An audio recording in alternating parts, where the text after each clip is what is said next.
Welcome to the show.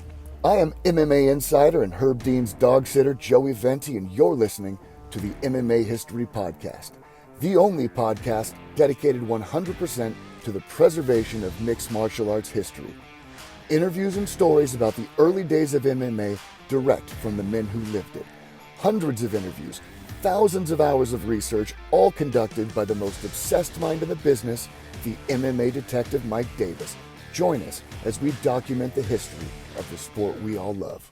Welcome back to the MMA History Podcast. I am Joey Venti. I'm here with the MMA detective Mike Davis. We have a special episode for you today. Our guest was one of the biggest stars in the early UFC, responsible for some of the most famous knockouts in the history of the sport, the legendary pit fighter himself, David Tank Abbott. Thank you for being here. My pleasure.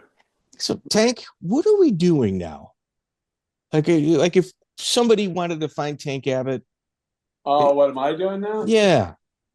Oh, I'm relaxing, man. I'm retired. I've made some good moves where I don't have to do anything. So I just go to the gym, work out, walk my dogs, hang out, and I'm out in the middle of the desert down a dirt road, 1.5 miles. Don't need to deal with people or anything like that. That's good. Yeah, Don Fry said the same thing. Like his mailbox is a mile from his house. Yeah, mine's 1.5 miles. Not that I'm in competition with him or anything. So Tank, there's some questions about your pre-UFC career. Yes, sir. So Ron Van Cleef says he discovered you in a bar, and then your manager Dave Thomas said he's the one that packaged you to the UFC. Can we clear this up? Yeah, my phone was going on for a second. You said Von Cleef said he discovered you in a bar. No, I don't even know who he is, to be honest with you. I can't even tell you if I've ever even walked across. I know who he is from the early UFCs, but as far as knowing him or seeing him around or doing anything, I don't think I've even spoke with him. If I have, it's very casually. And what was the other guy? Dave Thomas? Dave Thomas presented you as a pit fighter with over 200 street fights.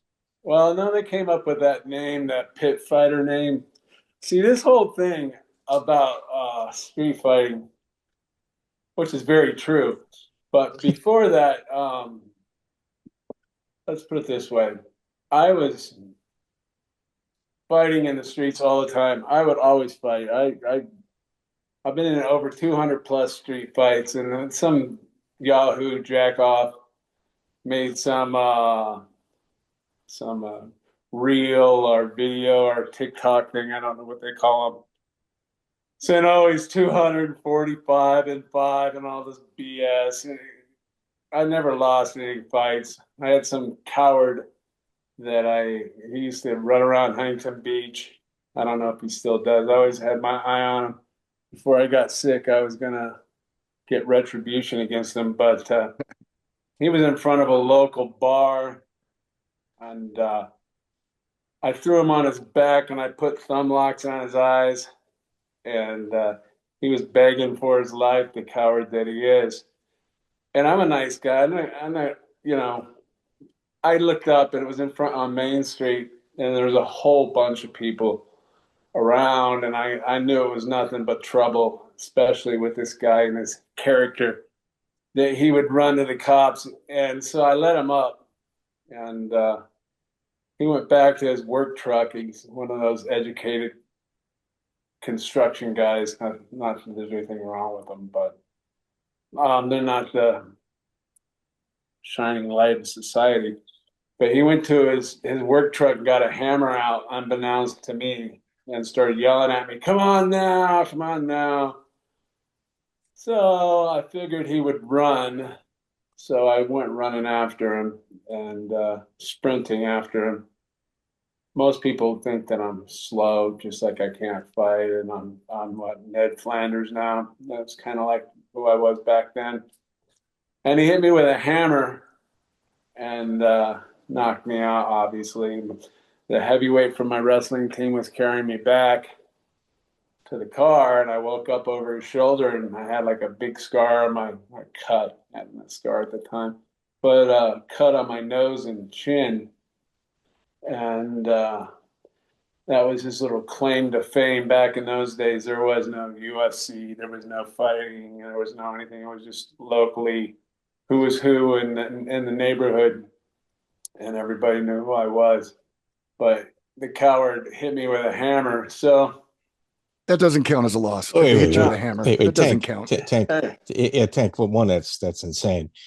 Let's name this individual.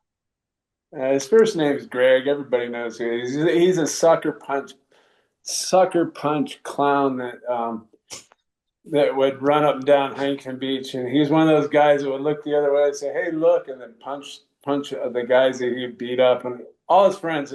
I had in my mind before I got sick, I was going to get him back, and I'm very patient, and so I was getting on his good graces, and we would drink at the bar, and I would always try to like come over to my house, that kind of stuff. And but he was on to me,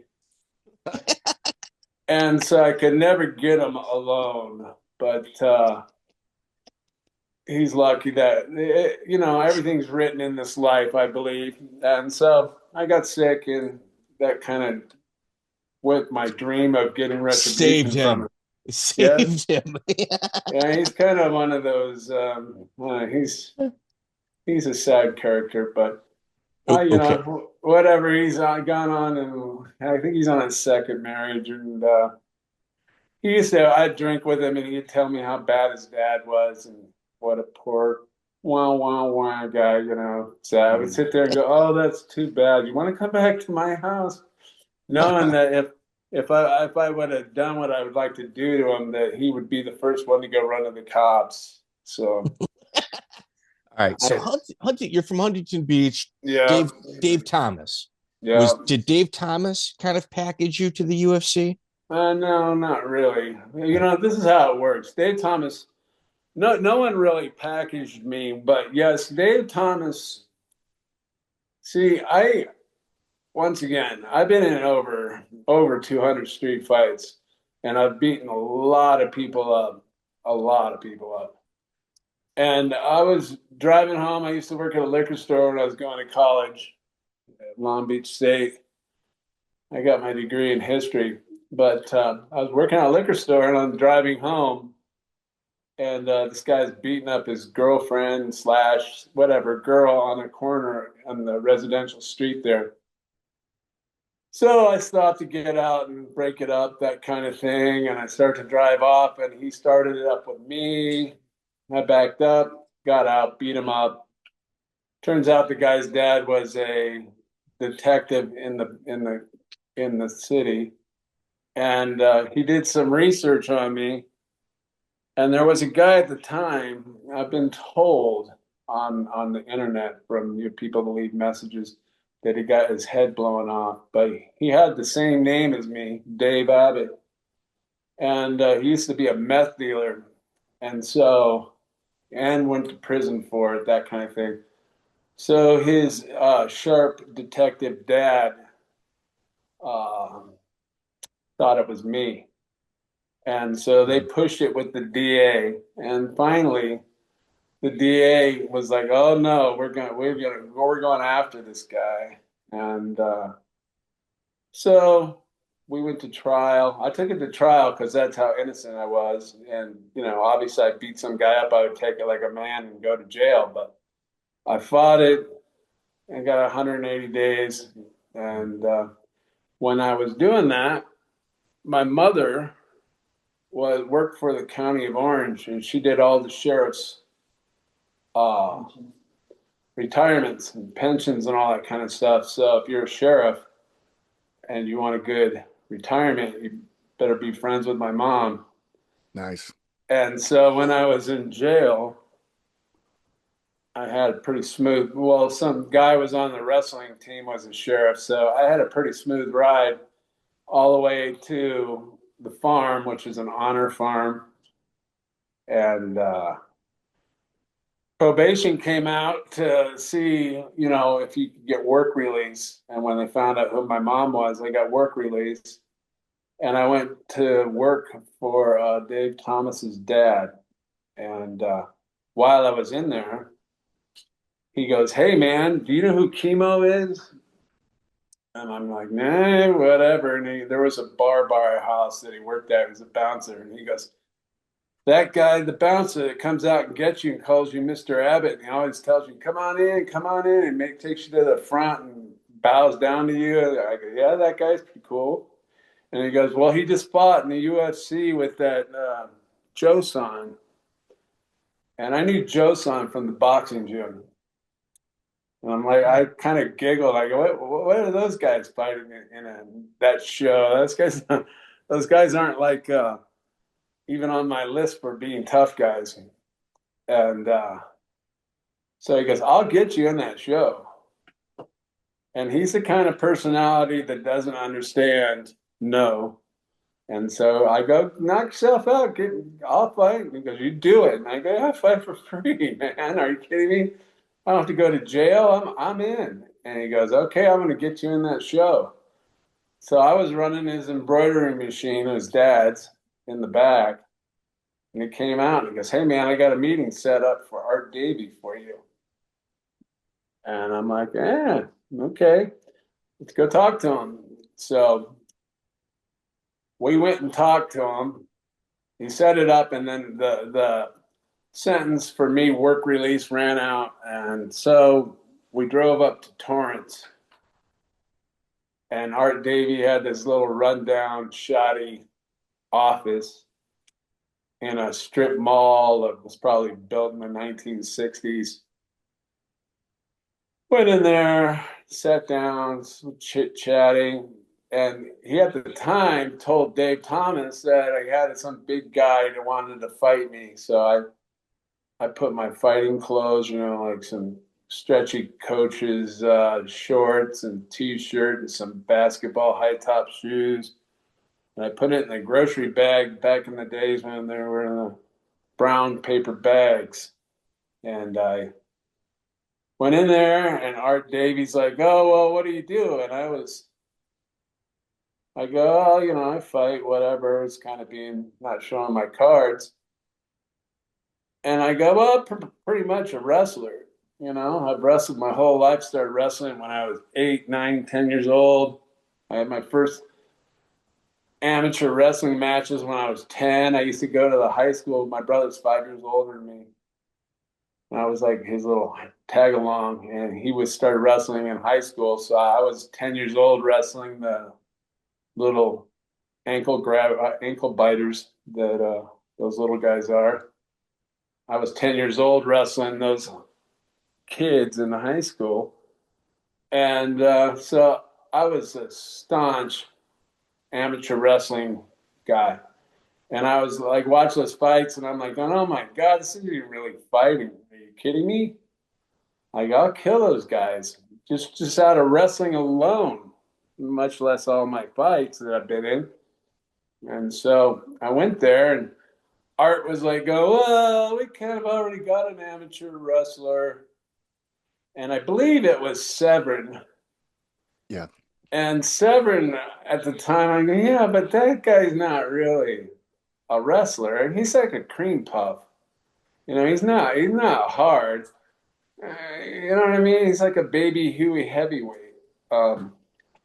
And so and especially now that I got to know him, I wasn't wrong. But I'm like, "Yeah, but Art, you don't understand." And Art was a jiu-jitsu student for the Gracies. Yeah, under Horian. Yeah, under Horian. Yeah. Well, yeah, well, whatever. I mean, come on. Just because you're whatever, they got a little gimmick going, and they got the the Brazilian Jiu-Jitsu over, which they were trying to do. And then they got Big John the cop, who was also another student in there. So it was kind of like an inside thing. And so I looked at him and I said, "Well, I just got out of jail for 180 days for beating up a cop's son." And I go, "I beat up everybody around here. I'm a fucking street fighter. You check it around. Go ahead and check." Check my Go ahead and resume. check around. Yeah, And check my file. Yeah, exactly. I go, "You can check that around." And he's like, he got this really interested look on his face, I'm quizzical, like, wow. And then he starts going, wow, you ever see that movie with Clint Eastwood? And I'm like, no, I don't watch movies. I live them, I don't sit 2 hours. I go, maybe if I was drinking or something, And he's like, well, there's a guy named Philo Beto, and I subsequently seen the movie, but he's like, there's a street fighting legend that you go and fight underground and all this stuff. His name's Tank Murdoch. And I'm like, yeah. And well, what do you think about us calling you Tank? And I was like, I don't give a rat's ass, man. You can call me fucking Lucy. I don't care. As long as I fight and I don't have to go to jail, like, I know what that's all about. And he's like, okay, well then we'll call you like Tank Abbott. And I'm pretty sure, knowing that, I'm a pretty quick judge of character right off the bat, and he was right out of Central Casting as a slime ball, Art Davie. And I'm like, yeah. And you could see the wheels turning in his Here, little... did he ask you for a kickback or anything like that if he got you in? No, it wouldn't be surprising, but yeah, that's probably why they always go, oh, I named him. I need money for that. Here, did he recommend a different manager at all, or no? So everything was going smooth, and then he had Big John McCarthy look into me, and he found out, oh, and then Big John lies about it. Man, that guy's a jack off himself. They're like, hey, no, this guy's really for reals, man. This isn't. So we're gonna get the Street Fighter in here. He vouched for you, right? He vouched for you. Okay. Right. Well, he's like, this guy's not a pushover, and my opinion is that they were looking for an easy mark to say, hey, look at this. We got him in an armbar, a chokehold. Okay, so get jiu-jitsu over. All right, so the rumor was after UFC 3, you go through the application process, but you were eliminated because you had a wrestling background. No, that's not true. Okay, good. Yeah, good. So I could sense this was going on. So, Art would kind of go off a little bit. And then I said, hey, and he's like, I go, it'd be really cool. And he's all, what's that, Art? Or Tank, or whatever he was calling me at the time, probably Dave. And I go, can I get a letter of intent, say that I'm going to fight in UFC 6? And kind of got this like, oh my God, I got backed into a corner look on his face. And he goes, sure, we can do that. And he got up and he walked through a door. It was a little office or something adjacent to the meeting that we're at. On this desk, it was cluttered with martial art pamphlets and jiu-jitsu shit everywhere. And I'm like, wow, he comes back out and he gives me a paper and it says one sentence on it. It says, that David Abbott's going to fight in the UFC 6 under Tank Abbott. And I was like through the roof on it, like right on. I fucking, oh my God, it was kind of like a dream that I didn't know I had. You can take that to the bar. You can take that to the bar. Yeah. No. Are you on probation at this point? Do you have to clear leaving the state with a PL? No, because they maxed me out with this 180 days. And so I'm all cool. And so time goes by, and then everybody that's in this little wrestling neighborhood in Huntington Beach, there's not a bunch of wrestlers, but there was an apartment, kind of almost like a frat house, where all the wrestlers would hang out and party and everything before everybody went out to the nightclubs and whatever, the nightclub days back in the dead Grenion. But it often turned into like free for all wrestling in the wrestling room or into the living room. And this guy was over there, and he was on my junior college wrestling team, and then went to another junior college wrestling team, and he worked for a clothing company. And all these guys everybody knew who I was, and everybody knew I could kick ass. So even in the little wrestling world. And he goes, "Oh, you're out of jail, man." And I'm like, "Yeah." And he's like, "What are you doing?" And I go, "Well, I graduated from college, and I'm kind of fucking in the doldrums. I don't know what the hell I'm going to do." And I go, "But I got a letter of intent, and I'm going to fight in a new show, a UFC show." And they're like, "Oh, okay." He goes, "That's be awesome. You're going to fucking kill those guys." And I was and believing that completely. And anyways, he goes, he worked for a clothing company. He goes, "You got to let our clothing company sponsor you." And mind you, I'm just a kid. I don't know. Give me a T-shirt. I'm in heaven. I was stoked when they gave me some socks. And no joke, because they were thick socks, and he gave me like 20 pair of them. I was like, "Wow, this is crazy." But so he's all, "What can I help you? You know, we can help you. We'll help you as long as you just wear our clothes on it.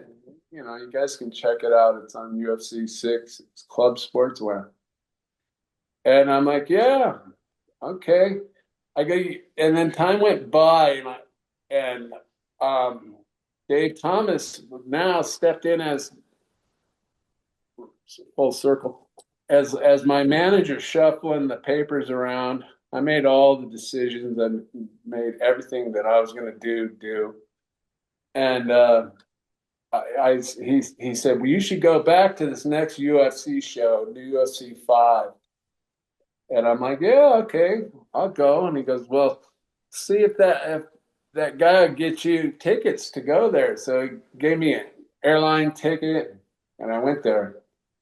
It was UFC 5 in Charlotte. And boy, were they in for a rude awakening. I went there, and you know, and it was I got a hotel room, and they had like a martial arts convention going on. I walked in the hotel lobby, and I'm like, "What the fuck are all these guys?" They're all walking around with their fucking gis on. Just a bunch of yahoos. And I'm like going, "What the fuck is this?" So then I go into the UFC office, and I get my tickets, and then Art took the tickets that were for me, and he's trying to play like he's a head boss man of the whole show, and he gives them to these two girls. He's like, and I'm like, "Hey, like, you know, I'm not in the position to say, 'Hey, those are my fucking tickets, dude.'" And he gives them to these two girls, and I'm like, "What the fuck is that?" And anyways, so I was kind of like, "Wow, that was fucking kind of low-handed, shifty shit there, just to play like you're Don King or something." And he's walking around in a tuxedo and shit. I'm telling you, I'm writing a screenplay about it right now. It's cartoonish. It's almost cartoonish, absolutely. right? It was absolute full cartoon. But Tank, that also extended into like the early participants in the UFC. Like Yeah, you mentioned that Van Cleef guy. Like, what the hell? What the hell is that guy doing fighting? That guy at that time, he's over 50 years old. That's right. So you mentioned Joe Son here. Joey and I, we talked about Huntington Beach as a whole. Yeah. Chemo, Razor Rob, Tito Ortiz, Eddie Ruiz, John Lober, Bao Quash, James Irvin, Tiki, Jason Miller. Like, there is a Hotbed. huge just foundation of badasses from one small area. Wow. Depends on what you think your badass is. Hey, those like Joe Son? Joe Son was a fucking steroid. He didn't make our list. Yeah, he didn't make Yeah. our list, but he's from there. All right, so Joe Son, this is UFC 3. Chemo does real well against Royce. And what we've been told by several people was Joe Son purchased privates with Hickson through a third party, and a third party would come and teach Chemo all the moves. Yeah. Did you hear that? I don't know. I Don't even haven't heard care. that. Okay. And the whole point is that jiu-jitsu, like, come on, it works, but it's like I've wrestled my whole life. It's a bunch of series of clinic moves. You know what a clinic move is? Wrestling used to have clinics you could go to, and at the thing you pay money and they show you how to, established wrestlers would show you moves. Then every now and then you get these little clinic moves that never work against a guy that's good and solid, but you could get on a what they call a fish back in the day. Yeah. It's a clinic move, and basically jiu-jitsu is a bunch of clinic moves. If you're tough, even today, these guys that do jiu-jitsu are soft. They get all pissed off if a wrestler goes in there and roughs them up, because it's a bunch of candy asses. They start getting tough with those guys, and you start slapping them out, going, hey, what are you doing? This is crazy. And it's just easy wrestling is what it is, and it's clinic moves. Yeah. All right. Joe Son. Was he a drug dealer? What was his reputation? He was in I know Joe Son from Westminster Boxing Gym. And with Noe Cruz. That was your that was your coach. Yeah, well, through that I filtered to him. Thank God I got to him. He used to he trained Carlos Palomino. That guy knew boxing like the back of his hand. But I first started off, I didn't get into boxing, but anyways, yeah, Noe Cruz is my serious boxing trainer. But I was with all sorts of Jesse Reed, Matt Kirihara, big name boxing trainers, but Noe was the one that showed me how to box. Did you do tough man competitions prior? No. Well, that surprises me. All right, so Joe Son, what was his reputation? I mean, he had to have a little bit of money. He was always known as a clown, and I think he proved that he was one. He's a little steroided Asian dude, to be nice. It's a little Asian dude, steroided out of his mind, and he was into playing the role of being a tough guy. But if you sneeze near him, he'd get scared. What Tank, what he would do is he would preach the word of the Lord and fight people for money. Him and Chemo, that was like their gimmick. They're the absolute fraud that is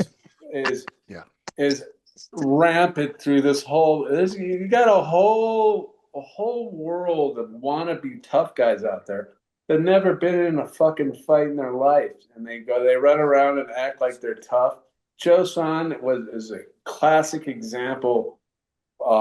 And I hope he rots in hell, much less in prison like he should be. Yeah. I talked to him like 3 weeks ago. What a scumbag. Yeah, he called me like 3 weeks ago. Oh, lucky you. Yeah. You change your phone number? Nah, he's so far gone. Like, and I'm not sure he was ever not gone. Right. But I think just people were palatable with him prior. But yeah, just fucking slimy. He's gross. Yeah. All right. So you're with Noe Cruz or Westminster. Yeah. And I had heard, Joey, you actually told me about it. You read his biography. You had an issue with Jim Brown almost immediately. I'm assuming it was Jim Brown. You changed all the names in the story. Tim Black. Yes. Tim Black. Well, okay. So was there a problem with Tim Black? Well, that goes to when I went to UFC 5. Yeah, it was immediate. So I got there at UFC. It was 5, and that was the last show that the Gracies owned. So It was kind of like the last jiu-jitsu commercial. I don't know why it's hard for me to say jiu-jitsu. Anyways, so I get there, I'm in the thing, and Art gives my tickets away. When I'm checking in, that guy goes, "Hey, you can go work out across the way." There's like pine needles and a kind of, I don't know if you know what North Carolina looks like, but it's like pine trees and rolling hills, and off in the distance was a Gold's Gym. So I got up the next morning and I went over there. There was absolutely nobody in the whole fucking gym. And I'm like, cool, which is great for me. So I put 495 on the bar, and I'm like, that's like 5 wheels on each side. And I'm like, okay, I need to get this, and I'm pushing heavy numbers, and I'm 100% all my whole life, and I think that people take steroids are a bunch of pussies. Ever, if you take them, you cross the Rubicon, you're a mental fucking pussy. I don't care what you do it for. Anyways, I walk in the back of this gym, and there's this guy sit over with long dyed white hair, and I could just see the top of his head. And I'm like, "Hey, man, there's like nobody in here. There's like one girl in here, and I need someone not really even to spot me, just watch and make sure I don't fuck up. Something tragic happens." And he looks up, and it's Ric Flair, and I'm like, "Holy fuck! I know this guy from somewhere." But I couldn't put it together, and I asked, "He's a wrestler or something." So he walks out, and he sees how much weight's on the bar, and he's like, "Whoa!" I mean, he didn't do his woo, and he's like, "Hey, I'm the only guy in here," and I'm like, "Well, don't even worry about it. I got you. Just in case something goes wrong, you can spot me." And he's all right. So that was my first crossing with Rick, and ironically, I ended up working with him. Go finish my workout, go do my thing. I go down to the concierge, and I go, "Hey," I go, "Where's the place I can get some food?" And the guy points across the way, and he says, "Over there's a little bar and a restaurant area thing. You can get some food over there." So I walk across the highway, I go in there, and they go, "You want to sit at a table?" I go, "No, I'll sit at the bar." So one drink leads to another, and by the time the show comes on, I got the attention of the whole bar. Everybody's having a rip-roaring good time, which I'm famous for. And even in those days, this like love to have fun. And everybody decides, "Hey, man, we're going to go with you. We're going to give you a ride, the whole 9 yards."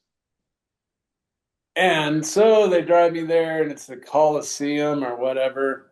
And there's not too many people in the crowd. I mean, like that sellout. The last time I was there, Dana invited me to come out and see what thing at the Apex or something like that. It wasn't anything like that. Everybody was getting tired of this jiu-jitsu stuff. And so I go, "Hey, well, on the ride, I go, I should have a special ticket because, Art was supposed to give me one, but he gave it away." And so I got a comp ticket, and the guy's like, "Oh no, this seat's up there. You got to sit up there." So I found them in the group, and they were all sitting there, and they're all like, "Wow, man, this is great. This is going to be awesome." And I don't know who it was. I think it might have been Oleg or something, but they were out there rolling around fucking like jiu-jitsu, boring ass bullshit. No one gives about grab assing in fucking pajamas. I'm sorry, but you can say "Oh yeah," all these guys that get into jiu-jitsu, they live, like they're in jiu-jitsu class, so they're going to be a badass. And so what was the catalyst between you and Tim Black? Jim well, that's Brown. where we're going. So the show is boring. We leave, and we're riding in a Suburban, and there was a girl with us, and she goes, "Tank." I told them they were going to call me Tank, and so she said, "Tank, That sucks. That was like that was terrible. That was boring. And I'm like, because she was a girl, she could be honest, and she was like saying it was boring. It was terrible. It was not like what I thought it was going to be. It was like martial arts was woohoo, big deal. And I'm like, I get it. And I go, let me tell you something. I go, I'm totally different. I'm fucking from the streets and I kick ass. And I go, when I get in there, it's going to be completely different. Not fucking grab ass and rolling around on the thing trying to get leg locks and fucking arm locks and fucking tapping on the thing. I'm going to knock the fuck out of these guys. And they're all like, whoa. And I'm like, yeah, I'm telling you the truth. So they're dropping me off. And I said, hey, you know what? I go, when I was on my way down to the UFC office down here, I passed a banquet room. You know, it was a little bit, not a banquet room, but a room all set up for an after fight party. I go, you guys want to go to it? And they're all, drinking. And I met them at a bar, went to the show, and I said, hell yeah, let's go to it. So we went into the banquet room or the after party show. And I yelled at Art at the event. I said, hey, he was walking around like he's Mr. Big Shot at the show in a tuxedo.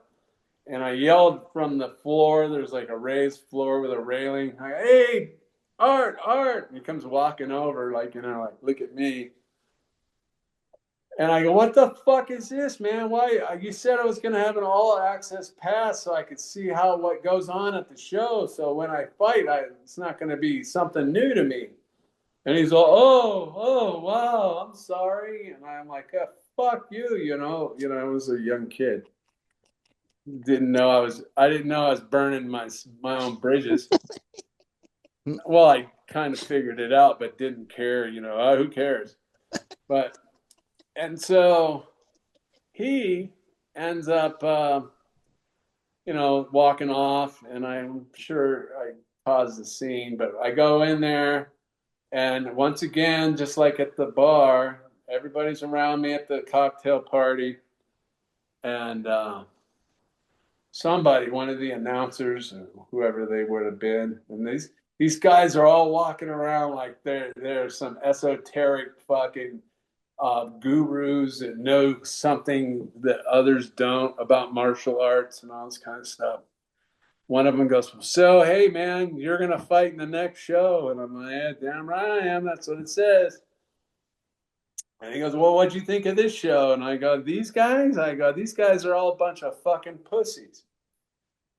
And the whole group, there's probably 5 or 6 deep around me in a half, circle. And they all just go, what did he just say? That look on his face, their faces. Turn the volume up a little bit for repeats. Yeah, like, oh my God, he just said that? Oh my, like, they're all like, these guys are black belts. I go, I don't give a fuck what they are. I go, these guys are a bunch of pussies. They fight like girls, man. Are you kidding me? And they're, it was like buzzkill for the whole party. And so then it was kind of like, oh well. And so the Art now and big dope, not dopey, but John McCarthy. Now, what a fucking class ass clown.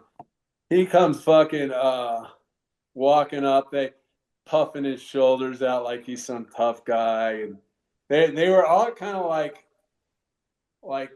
into posing, like acting like Big John. What did he do in life? He's a fucking cop, big deal. And so we're sitting around, and big Jim Brown comes walking up, and I'm like kind of starstruck, because I grew up in a football where football was almost a religion. My dad was a football coach, and my brother was Mr. Football Star. I was like, wow, fuck, this is Jim Brown. And he's like, yeah, that's right. You know, kind of had the whole thing. He had his little poofy hat on. And turns to seriousness. And he's like, hey, you know, you're kind of being disrespectful. And I'm like, well, fuck. You can go to the other side of the room. I don't give a fuck. You catch it too. Oh. You can catch it too. Yeah. Well, so he did. But anyway, so he kind of starts puffing up, you know, fucking throwing, you know, getting that way. And I'm like looking at him. And I'm like thinking, I'm going to bust this old fucker up, you know. And I'm like, Hall of Famer Jim Brown. Yeah. Did you mention that you like to breathe? That's what's like, going remember on. his quote? I don't know about you, That's but I what's like to going on in breathe. my head. Like, I don't give a fuck who you are. Show me the same respect I show you, and everything's cool, you know. And don't come over here like I'm going to be afraid of you. Of all people, I'm going to be afraid of you, a football player.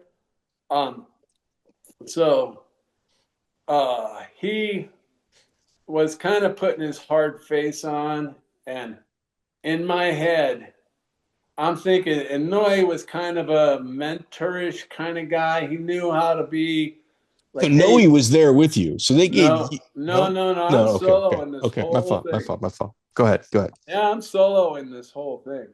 But Noy's words were with me. You know, he's like, because I used to show up at the boxing gym all beat up after every weekend. Not beat up, but busted up from fucking going to war. Cut eyes and stuff like that. And knuckles. But, you know, I'm like going, oh, and he'd be like, don't fuck this up, kid. Don't fuck this up. So I'm thinking to myself, I just got out of jail. I can't fucking beat this guy up, you know? So I'm looking in his eye, and he has a little bit of fear in his eye. And I can tell because I know. And I looked up and I said, take his hat, take his hat, take his hat. The most disrespectful thing you could do to him. And I fucking took his coffee hat off and I started walking away. Turned my back to him and I started walking away, kind of with a giggle in my fucking head anyways. And I hear him go, hey, you know, like a big fucking rumbling roar. And I turned around and I flipped it like a frisbee and it flew into his chest and he caught it. And you could see in his eyes like, this is kind of like, what do I do now? And he just turned and walked off the other way. And I made a sandwich. And He's not used to that. No, you know, and where I sit nowadays as an older gentleman, it was disrespectful. And I, as myself, who I am today, I wouldn't do that to him today. Wow. But did it take you years to realize that was disrespectful, or do you think you knew it right away? Well, that's why I did it. Oh, yeah. No, Mike, Tank's criticism of this card, it's not unwarranted. This is the Royce Gracie, Ken Shamrock rematch where they laid on each other for 36 minutes. So I'm not surprised. Wait, Joey, that's why these that girl's like going, are you fucking kidding me? And I'm like, yeah, they weren't wrong. No, yeah. And then guess what? Then all these martial artist guys, all these fucking guys are going, when I go to UFC 6, what I'm supposed to be in, oh, he's the street fighter. And I'm like, oh, you fucking clowns. You don't even know what a real fucking fight is. They didn't even know what gloves were. I'm the one that brought the gloves. And you got fucking ding-dong fucking retarded Tito Ortiz trying to say you fucking wore them. So UFC 5 had a super fight belt that went, and they very professional, beautiful belt, but they made the mistake of having UFC 5 as a part of the belt. So when it's a draw, you can't even use it at the next event. You know what I mean? I have no idea. I have no idea. I just knew it was extra time off. Yeah. All right. Let me fast forward a little bit. March 21st, 2003, they air Ultimate Tank as part of like a UFC pay-per-view, like kind of like a to promote you. You got banned from the bar that it was airing at a couple days prior. Is that true? I don't think so. That was JD's Landing. I don't think I ever got kicked out of there. Joey? Is that where it ended up being filmed, JD's Landing, or did you end up Yeah. filming it from your home bar? Okay. No, it was at JD's Landing. Yeah, the rumor was that you got in a couple fights there a few days before, so they moved the venue. Yeah, they moved the venue. No, not true. No, okay, we're clearing it up. How did you get connected with Todd Bridges when he fought Vanilla Ice? Oh, you cornered Vanilla Ice when he fought Todd Bridges. How does that come together? That just someone called me up and said, "Hey, you want to be in the corner of I forget what the hell his name is. Vanilla Ice. Yeah, Vanilla Ice is cool. It's kind of surreal. He came over to my house one time. I was like, the ice baby guy sitting on my couch. How weird is that? It is wild. That is wild.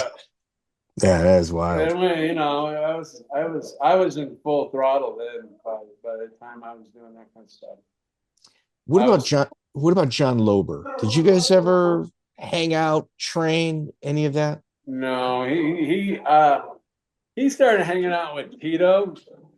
See, Tito is seriously a dumb human being. I'm not the only person. Everybody knows how stupid he is. I get daily like reels sent to me of something dumb that Tito does. I get one every day. That's like, sometimes 2 a day. That's like 365 days a year of just dumbness. It's like you just shake your head. It's like, I can't believe it. But yeah, Tito, you know what? Tito was at one of my shows and they give you 2 rooms. And this was sold to me.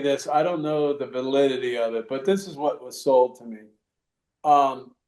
Tito and Randleman broke into a candy machine. They were in a whole different room. I had my own little fighter room. It was in, I don't know. I want to say it was Augusta, Georgia, but they broke into one of those corkscrew candy machines. Tito did, and Randleman, and they took pillowcases back, like just fucking retarded, stupid stuff. Like when I heard about it, Eddie Reese was telling me about it. I was just like, "Are you fucking kidding me?" And they go back with pillowcases full of like candy and cookies and shit, take them back into the room. And at that point in time, UFC management said, "Hey, that kid can't fucking come to the show anymore." And I'm like, "Oh, okay." Well, Tito is under some illusion that he's like, his narcissistic fucking big-headed dopey thought that he was like outshining whomever. No, you're outshining being a thief breaking into the fucking candy machine at the hotel. And so they's like, "Hey, he can't come back here." And then that smoothed over, and then he was allowed to come back. But the rumor was that Tito's nickname was the catalyst that kind of started your issues with him. You didn't like that he was calling himself the Huntington Beach Bad Boy. I was in professional wrestling, which is the best fucking move I ever made. But Tito is such an idiot. And then there's a Joe Silva guy who was a clown that couldn't fucking put together a fucking match. And talk about just everything is written. I believe that completely. That guy is a little ankle biting pussy. and you got him making fights for fucking people. I mean, that guy. And he's got that goofy little big teeth grin, almost like he's pulled something over. You know, he's just an idiot. He's the one that I think was coaching Tito to take over Huntington Beach Bad Boy. And I was like, I don't even give a rat. I was in wrestling. The UFC was basically over, and it truly is. If you wanted to the real UFC, these guys today, not one of them could fight. You know, they think they invented the wheel. What, you guys think you invented the fucking wheel? Come on, they've been fighting. My dad was fighting before you guys. I mean, come the fuck on. All right. Here, let me give you. So those fucking clowns.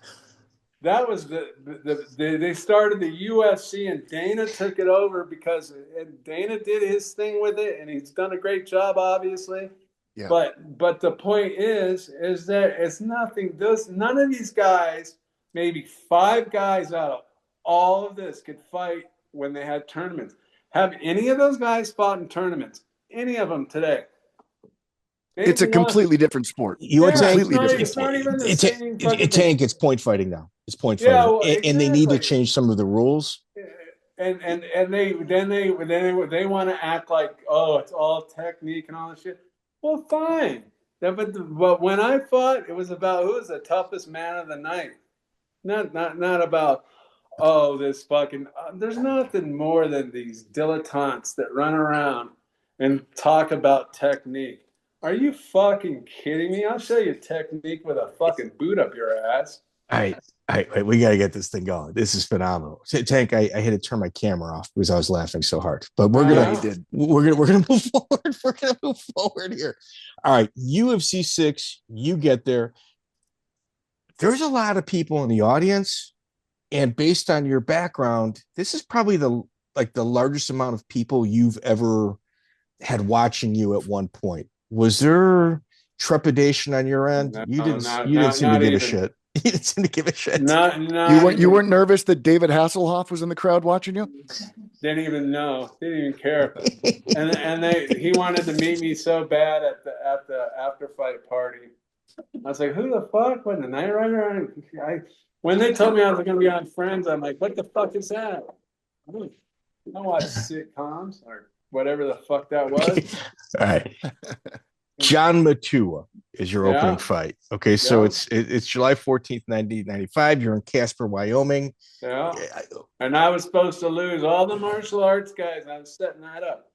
Oh, this is going to be great. You're going to show the world the neck breaker, bone breaker, martial arts is going to do to the street tough guy, the pit fighter that came up with some goofy ass name, pit fighting. And I go, whatever, fuck. I go, you wait and see what happens. I'm going to fucking roll that motherfucker up good. Tank. Hang on. The martial arts magazines at the time said that you had a street fight with John Matua's cousin. Is there any truth to that, or is that all publicity bullshit? That's BS. I don't even know who the fuck. I didn't even know who he was. Wow. I mean, if you got 200 street fights, it's entirely possible. Well, there was a contingency of Samoans that used to live in Westminster. They're called the Paus. And they're all friends of mine. They all played football for my dad. He was around them, but the Paus ran Westminster in that era of time. And there was a Junior, Sonny, all of them. The Pau brothers, they were famous, they're going to call the Samoans, but they had nothing to do with John. And you know what? John Matua had nothing. I didn't have any ill will to them. And they were all like freaked out because he got knocked out and he was shaking around. And I put my arms out and mocked him. I was mocking the MMA people. I was mocking Art Davie. I was out mocking Big John McCarthy, all He can't those. say his name right. He can't say his name right. Go ahead. Go ahead. Well, anyways, that's his name, isn't it? Anyways, so him and all those guys that all thought I was gonna get killed. That guy's gonna fuck. They were all He's a bone clapping breaker. and rubbing their hands together, going, "This is gonna be great." And they had, and by the way, John McCarthy's wife is a Karen and a half, a whopping Karen. That's what her name should be. Anyways, she comes walking up with a fucking basket with folded up numbers in it. And I grab my number and everybody grabs their number. And then the real owner of the UFC, Bob Meyerowitz, was turning the Bingo wheel? Like a bingo kind of thing. And a ball would come out and it rolls out. And it just so happens it's me. And the next guy they picked was the Samoan, or the big fucking bone breaking guy, and it was in a banquet room that looked like a wedding reception almost, with those big round tables and everything, and the whole place was crowded with martial art people. You know, because martial arts is finally being recognized. And once that match, that was the first match, and that's why it was the first one of the night. Once it was, I'm telling you, it was all fucking written, man. I'm telling you, there's somebody else up there that writes this stuff, and he has a sense of humor about it, I guess. But the whole fucking room goes, "Oh my God!" Like I'm in trouble. And my table of, what is there, 10 to 20 chairs around the table that was all Team Tank, they all jumped to their feet and screamed, "Yeah! Oh my God, this is awesome!" And everybody else in their little geese and all their bullshit, the Japanese are all sitting around like, "Oh, oh." Ready to pull guard on you. And they're like, and then I'm like, "Yeah, you guys just wait and see what's gonna fucking happen." And then so finally, the first fight of the night, it was like I was a sheep being taken out to be slaughtered by the fucking lion, and they got it shoved right up their fucking ass, and that's why that's why I stuck my arms out and did that. Tank, I started purchasing the UFCs at UFC 3. That was the first event I ever bought. So when you did that, this was like Tank Abbott's introduction to everybody. I think years later, that right there is everyone remembered you. No one forgot it. Tank, you scared the shit out of me. Yeah, well, in my living room.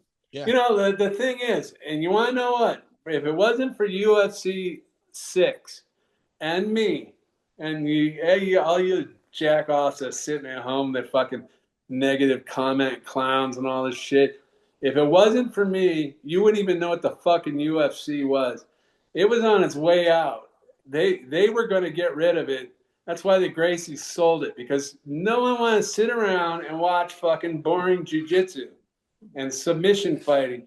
No one gave a rat's ass. They wanted to see fucking Matua get his ass stretched out. And that's what I gave him. And guess what? If that fight never would have happened, and if Tank Abbott would have never shown up on UFC 6, we wouldn't be talking right now, and there would not be a UFC. That's a fucking fact. Definitely possible. It was on the way the numbers were going down. Well, it would have gone away, just like everything else that they try to do goes away. All right. So you mock him on the way out. You knock him out in 20 seconds, which is fantastic. Yeah. Paul Varelans is incredibly durable. Whether you can say whatever it is you want about his skill level, he's a durable guy. Yeah. And you stop him in a minute 53. Yeah. Faster than anybody. Yeah, well, I developed not liking him, a distaste for him.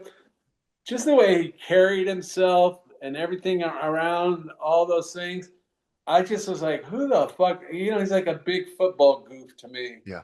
And I was like, whoa, what do you know about fucking fighting? And then he carried himself around like a big football goof, you know, like almost like a bully. And whatever. And I guess when you're that big and people bow down to you because of your size, you take what you got and you work with it. And that's what he did. But it was developing some anger in my angst in my head for him. I don't know why, but I remember He we was went to durable, I went durable to guy though. We can agree on that, correct? oh yeah, sure. He Yeah, was I willing mean, to take a beating for I sure. mean, dude, he went like 8 oh, minutes with Marco it was Huas. fun. Yeah. And you want to know the funny part about that fight was, like I said, it's all fucking written. I go to this announcing meeting, and Jim Brown was there, and he remembered me taking his hat. I don't think he's going to forget that. Yeah, but he forgot about me in the beginning because this announcer meeting table was dark, the room, and then once I started talking, and then I said something. He sat back in his chair and he goes, "Oh, I remember you now." And I'm like, "Yeah, motherfucker. Yeah, you'll see what's gonna happen." Anyway, so when I had Varelans up against the fence, and I'm tucked up underneath his arms, and I'm like, okay, how do you take him out? Like, you know, like what do you fucking bust him in the ribs? You know, what are you gonna do? And I go, no, I gotta pop up and get up on his head and fucking play drums on his face. And then I'm coming up, and I grab onto the fence, and I'm checking my surroundings out. That's one thing about being a good street fighter. You have to work with your terrain. And so I grab the fence and I fucking look up and I go, okay, I'll just fucking reach down low here and put my knee on his face. And as soon as I did that, I look up and all the fucking announcers that were doing the meeting and they were with disgust and contempt for the fucking loudmouth fucking street fighter say he's gonna fuck these guys up. They're all just sitting there with like they're just looking at the devil himself, and I just started laughing at him. And fucking big was not Big John, but fucking Jim Brown just like going. He had this look on his face like, oh my god. And I'm like, This guy that's can actually fight. Oh, yeah, exactly. Yeah. Like, holy fuck. What are we gonna do now? And then they fucking set up the fucking fight against Oleg. Scumbags. That's a fucking thing. These guys are supposed to be tough guys. You're supposed to fucking carry yourself as a warrior, and they all fucking cheat. All of them. Let me dig into this a little bit. So Yeah. we had Andy Anderson on from prison, and he was in the corner of Anthony Macias, and he confirmed that Buddy Albin approached him and just said, "You'll never fight for the UFC again unless you get Oleg in and out of here." Yeah. When does that occur to you that something like that took place? Well, when I didn't pay any mind, but Dave Thomas was there, and he was watching the fights. He came back in to the room, the warm-up room, and he's all screaming like a fucking temper tantrum toddler. Fucking, this is bullshit. And I'm like, what the fuck? I'm trying to relax here. I got to fucking fight in a little bit, like take your fucking drama out of here. And he goes, this guy just winked and fell down for Oleg. And I told you, these guys are fucking plotting against me. I can't win this show. I've told those guys at Dave Thomas and all those guys, they were using me to be a fucking a street fighter that they're going to show the world what martial arts does to the tough guys that JQ public is supposed to be afraid of. How quick you can take them down and get them in an arm lock. And I'm like, and it's not working out too well for them, is it? And they're fucking and so I just go, I don't want to hear it. I don't want to talk about it. When I went home and I saw the tape and him winking, what kind of character? You call yourself a warrior and you get in a fucking cage like that and you fucking do a job. When you know you're fucking fighting your friends or your fucking thing, you're not a warrior. You're like a fucking Greg, a sucker punch coward pussy.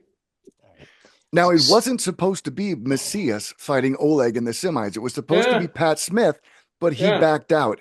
I've never heard a proper explanation as to why. Do you have insight on that? Yeah, because I wasn't supposed to win the fucking show. And that's why McCartney fucking did the fucking favors all for fucking, what's his name, Olaf. Here, let me just kind of let the dust settle a little bit. I'm not emotional about this. No. Tank, please. You're giving us more clips than I think our editor can handle. So if you watch the Oleg Taktarov fight versus Tank Abbott, it's UFC Hall of Fame worthy. This event right here, like I was always sold on the UFC, but after watching your fight with Oleg, I'm like, no, dude, this is better than boxing. Boxing's cool. It was a Rocky story. It was unfortunate you were the B side of that Rocky story. Well, it played out the way it played out, and I'm not worried about it. If you know that John McCarthy was on the fucking take for whatever reason, but he did not want me to win that fucking take because it's supposed to be a martial arts show and some guy fucking from the street come here and kick all your guys' asses. We got to do something about this, and that's what they did. You can say whatever, just as long. I think even McCarthy, somebody sent me a picture of the book, and he said that was the first worked fight of the UFC. And I happen to believe that is obvious, and you just said that they. Yeah, we got confirmed. Well, there's actually we're going to get there, one. but there's another one that's never really been addressed. We'll get there, but let's just take little baby steps. All right. Yeah. Pat Smith pulls out. Joey puts it out there. It's never been addressed. But then afterward, another thing about Pat Smith, not only does he get pulled out, because shit was fucking unwinding for them, all these martial arts guys and Art Davie and all that, and it has a vested interest in making this a martial arts fucking thing, and the outsiders coming in to win. Guess what Pat Smith does? He comes fucking after the Varelans fight, comes running up and throws a kick at my dad, who was like fucking, way past his prime, missing like inches. And fucking started fucking a big kerfuffle in the back of the fucking thing, like to get me off of my game, and the whole show was conspiring against me, and it's a fucking fact. And they sit there, and you got fucking McCartney, fucking sitting there going, oh, he's just making that shit up. These are fucking facts, and these comment clowns are saying, oh, He's upset. I'm not upset. What's going to change? I'm not going to get over. News to the world. I'm over, Big Daddy. Don't worry about it. Pat Smith threw a kick at your dad. Did that? Yeah. Is that the reason for the beatdown in the elevator when your friends? Yes. Okay. Then that finally makes sense. We've been looking for answers for decades. Can you walk us through how that guy Paul Herrera and Eddie Ruiz is who we were told beat him up, and Tito too. Tito as well. No, Tito Tito never been in a street fight in his life. That guy is the biggest fucking liar. We've already established he's a fucking moron, but on top of that, he's a fucking liar. He tells so much bullshit, and these clowns that all sit around and say I'm a fucking liar. You guys don't even know what the fucking truth is. I was there. I lived it. Tito Ortiz you could push a fucking bag of donuts with enough money. You can get a bag of donuts over, and that's what they did with Tito. And guess what? Dana didn't know he was a scumbag till it was too late, and neither did I. Or you guys wouldn't know who Tito was either, because I wouldn't have brought him around. So Paul Herrera, Yeah. Eddie Ruiz beat up Yeah. Pat Smith in the elevator. No. Go ahead, please. Yeah, we don't know. Okay, so everybody was leaving, and their room. You got two rooms. You got the fighter has his own little sanctuary. Then everybody that's with the fighter gets like a room with two beds. And so I'm ready. I'm ready to go. And I go down to Paul's room, and they're sitting in there. And I guess everybody was out partying till wee hours in the morning, doing all sorts of drugs and all sorts of shit. I don't give a fuck what you do, but they were doing it. And so I guess there was a little words between Pat Smith and Paul. And so I go down with my bag, and I'm like, okay, let's go. We're gonna go to the airport. And Paul's sitting there, and everybody's it's a group of guys. Paul puts on his wrestling shoes, and he's tightening them up real tight. And I'm like, oh, well, what's going on here? Right? Yeah. I mean, you did 180 days. You know what that is. Yeah, Right. well, yeah. So I'm like, oh, well, I didn't really say anything. Just kind of put it, duly noted. And sure enough, like I said, it's all written. A fucking elevator door opens up, and there's a lobby there. And guess who's standing there? And Pat Smith is sitting there, and then Pat Smith, and it was like almost like a high school thing. I push you in the chest, and you push me back, that kind of thing. The shoulders. And Pat Smith pushed Paul. I guess they had words the night before. And Paul drilled him with a straight right and knocked him out. And just to make sure that he didn't throw a kick at my dad and miss, I showed him how to do it correctly, and I fucking punted him in his fucking head. And everybody took off. I said, get the fuck out of here, to everybody, because they drove. And so everybody's rushing out of the hotel lobby, and fucking lo and behold, the two fucking nine balls, Art Davie and fucking Big John McCarthy, come running up, and he puts on his fucking pig hat and fucking runs up, pointing his finger. Okay, everybody stop. Like, oh my God, the same goofy ass voice he uses when I asked him if I could wear the gloves. I go, can I wear the gloves? This is how much a fucking referee knows about fucking fighting.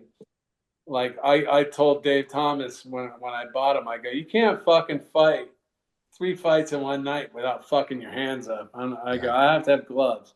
And we went and bought them. And then I showed him at the fucking fighting meeting, and McCarthy started giggling like, you want to wear gloves? Go ahead and wear them. The goofy ass he is. And so he comes up and he's playing cop to me like, and then he goes, you just cost yourself a lot of money. I'm like, what the fuck? This ain't about money. Are you a fucking idiot? And as he's yelling at me with his pointing his finger in my face, not close enough to irritate me, I'm gonna fucking wrap him up good. But Paul's jumping in a fucking SUV right behind him. I mean, it was like, I'm telling you, it's in the screenplay. Anyway, So the getaway car is leaving as he's yelling. Yeah, at you. no, Okay. he's jumping in the car, leaving when the dumb fucking cop pointing a finger at the guy, and he's leaving right behind his back, and I'm looking at him inside, giggling, going, "What an idiot!" Anyways, so he drives off, and that was the Pat Smith story. Pat Smith got what he deserved. Karma, retribution. Well, it doesn't end there. So Ken Shamrock calls the cops. And from what I understand, you took issues with that as well. The cops were everywhere. What are these like narcissistic people want to get in on the story? Oh, I called the cops. It's like fucking all these clowns that fucking say they fucking invented the gloves. I'm the one that fucking brought the gloves. And I really don't give a fuck. Who cares? Just because I'm fucking 10 times smarter than you dumb guys? Fucking come on. Because I'm fucking real and you're not. You never been in a fucking fight. You don't know you get Hey. your hands hurt. All right, so Tank, this is one of those questions that we've never. Ken Shamrock did not call the police. The whole fucking Casper, Wyoming is like a little valley kind of thing. The whole fucking place sounded like the Pacific Palisades on fire, man. Fucking the whole place was fucking going on. All right. So one of the things we had heard also was your girlfriend at the time had an issue with Big John McCarthy's wife, and it got out of hand, and you were forced to write a handwritten letter of an apology to Big John in order to fight in the UFC again. Yeah, it's true. It's funny though. I actually wrote it in a blue book that I had laying around, and it was all satire, sappy fucking. Like if someone would have fucking wrote a fucking letter like that to me, it was supposed to be serious. I'd have gone, what the fuck is this jack off doing? But anyways, that was enough for that dummy to fucking him and his wife. But it had nothing to do with my girlfriend. That McCartney and his wife were fucking. They were under the illusion, and I believe they still are. They're like some big stars. What's that fucking star of? Of I'm a referee of a fighting show that no one's ever seen before, and he fucking gets all into fucking developing a character about himself. Like I said, I could just visualize that guy standing in front of the mirror in his underwear, pointing at the thing. Are you ready? Are you ready? That should be a movie scene. I haven't written that into my little screenplay. Maybe I will. But, Tank, you're actually an accomplished painter as well. yeah, I've done some painting. Dude, I've actually written you years ago because I've seen some of your work. Yeah. And I'm like, fuck, I want to buy one of these. How often do you do that? I still have them all. I just painted them for fun. And I still have them. I mean, some people wanted to buy some, and I'm like, there's kind of like a part of me at a time when I'm doing it. So I don't know. But like I said, if the price is right, anything's for sale. So the rumor was that Pat Smith needed 20 stitches in his mouth. You create all types. He needed a lot more. Yeah. Yeah. And then shortly after this, you actually traveled to Utah and trained with Mark Schultz at BYU. Yeah, sure did. What was the catalyst behind that? Oh well, there was a junior college by my house, Huntington there, and the heavyweight I used to roll with, Mike Bolster. He went to BYU, and I knew that Schultz was there, so I called Mike up and said, "Hey, man, I want to come out there and train." And the reason why was because the fight was in altitude in Denver. So when I lived in Orem, Utah for 5 weeks, and trained with Mark Schultz. How would you explain training with Mark Schultz? How was it? Oh, it was awesome, man. You know, the guy's a world Olympic champion. I'm not sure on all his accolades, but hell of a wrestler. Brought my wrestling up to a whole different level. You know, once you're exposed to that kind of level and you're wrestling with them, you just through osmosis, but basically just day in, day out takes your whole wrestling to a whole nother level. And we did. He's a little smaller on the side, but you know, he was like 200 pounds. But I was like 260 at that time. So Joey, do you know who was in the room at that time? One of the students? Chael No. Sonnan. Chael Sonnan. No. Wow. I wrestled Chael, and Yeah? just out of whatever, you go in the wrestling room and you're waiting before practice starts, and he's a little mouthy kind of guy, just like he is now, but it's lighthearted, whatever. And anyways, he got up in the middle of the room, and I'm like just sitting on the thing and trying to be not noticed or take over, be a distraction to the room. So Chael got up in the middle of the room. Come on, fucker! I'm gonna take you down. And I'm like, yeah.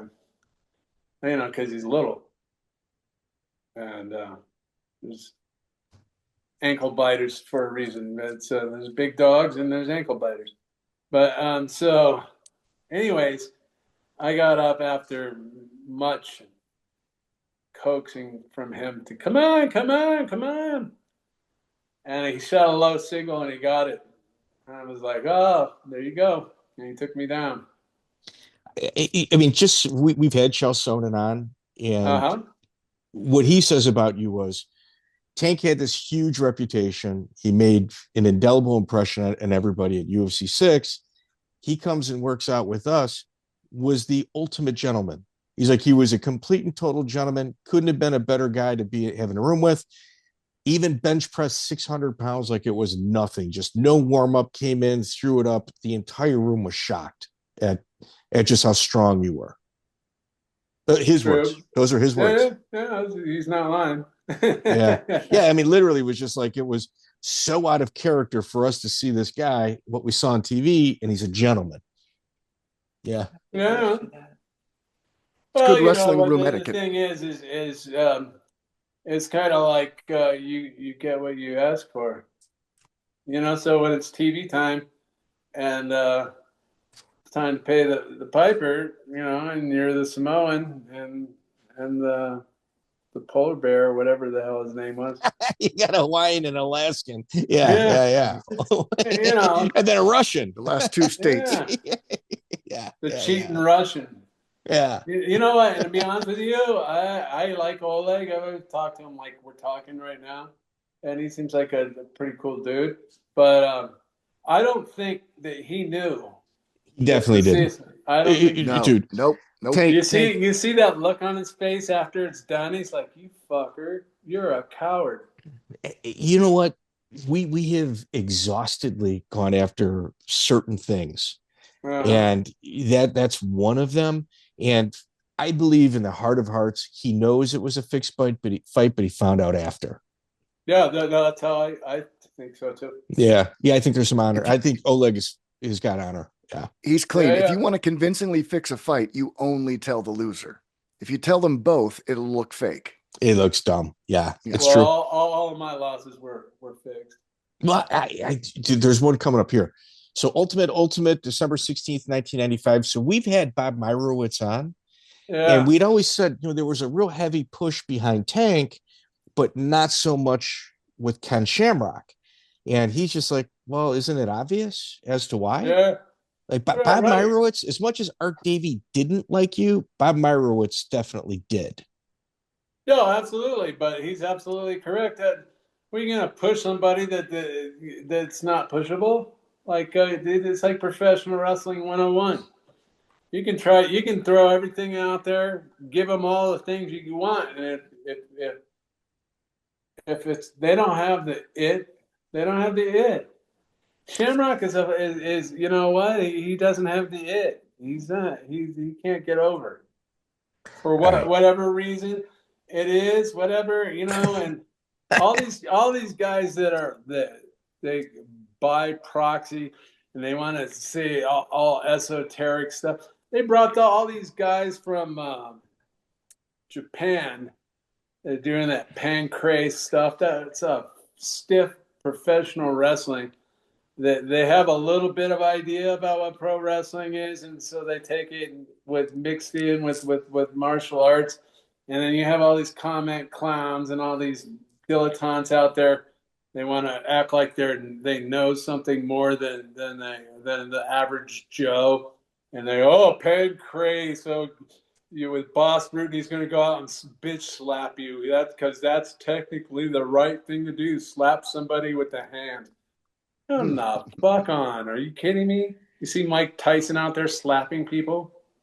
All right. So December 16th, 1995, you get asked back and you beat Steve Jenham, who won UFC 3. So you got your first UFC champion that you stop, and you wind up with Dan Severn, where you cut one of the greatest promos ever. What happened to me? Yeah. It was awful, man. It was like fucking, like I said, getting raped by fucking Freddie Mercury. That cream puff.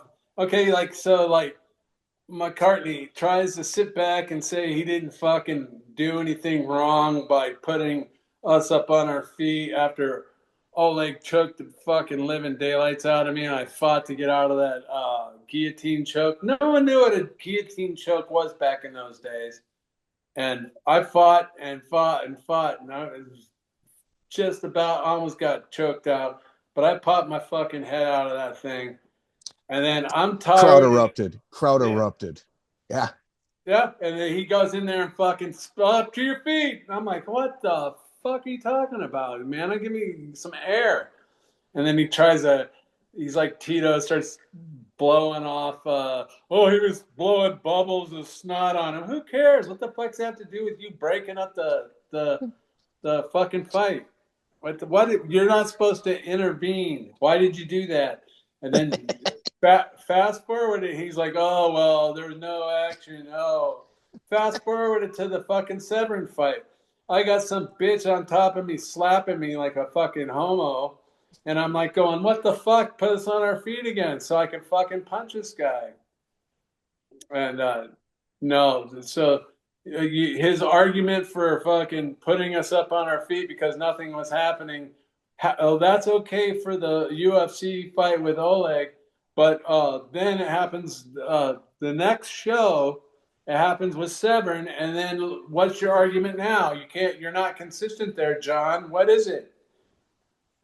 Yeah, Coleman, you commented on our Instagram in regards to we firmly believe that the rules obviously were changed. They say it was organic, where Joey and I say, well, it was kind of geared towards like against Coleman. Yeah. Well, I don't know if you could pin it down to a person, but the point is, Big John comes from jiu-jitsu. They hate wrestlers. They fucking can't stand wrestlers. And Big John and the whole 9 yards, and if it's not like a submission and laying in the guard and all that kind of shit, he's going to shift it, his views and everything. He's going to give the edge to that. And like I've said it, Big John is corrupt and he's a fucking crook. He made up some fucking jackass persona and everybody buys into it. It's like, I don't understand the world. And I'm sure I never will because the world's much smarter than me. Everybody knows that. Yeah, so... but they get off on doing this, but Big John was corrupt. They finally got rid of him. No one could ever say anything. Like, I could never say any of this stuff because he would be my next fight. When I came back with the comeback show, I didn't want to fucking fight. I'll get into that later. But with Cabbage, and he fucking... Cabbage, Joe Silva fucking came and taped me fucking in the boxing gym, so he knew how to fucking hit me with a knee when I was bobbing and weaving. But that's another thing. But he cut my eye open, and they were putting fucking adrenaline and shit in my eye to make the cut to stop bleeding. And the shit got down into my eye, and they said to me, they go, "Are you all right?" Like. Yeah, I was like, yeah, I was gonna fucking knock him out like I did in Hawaii. Yeah. And I go, no, I got shit in my eye. I can't see. And John goes, oh, that's it. And jumps in and fucking stops the fight. I looked at him like, you fucking dick. Because you couldn't say anything to that guy because he had his little spot. He could fuck people over.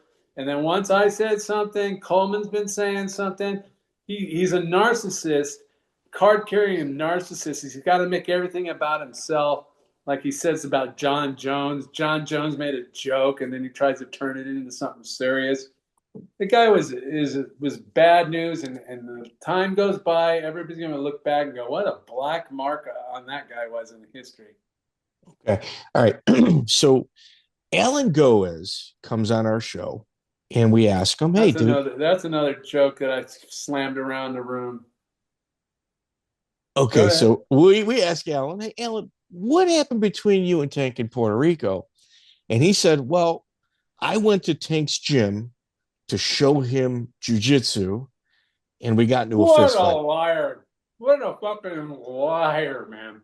I might be a little off. I might be a little off on. I went to his gym. Okay, maybe that's what it was. Okay, go ahead. Oh, you want to know that story? Oh, come on, dude. What the fuck? So here we go. I have a workout routine. I have this letter of intent. I'm a fight in the UFC. My routine starts. Wait. Was this pre-UFC 6? Yeah. This was before your appearance in the UFC? Yes, absolutely. So, yeah. So, absolutely. So, I'm with Paul and Eddie. And they don't. Trouble.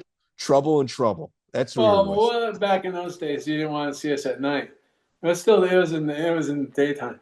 Anyway, so we go to work out, and I just wasn't feeling it. And I went to the weight room, and I put usual amount of weight on, which it's all relative, and it was heavy. And I go, oh fuck! And you got to know. Some days you just go, that's it. I'm not working out today. And so I said, you know what? That's it. Can't work out.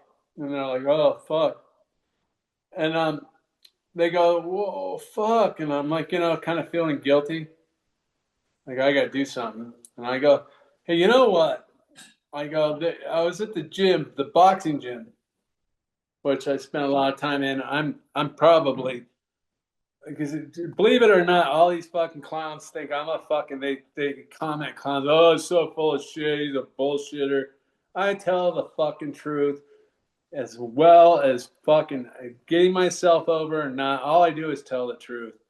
And these fucking clowns that say I don't are the fucking liars.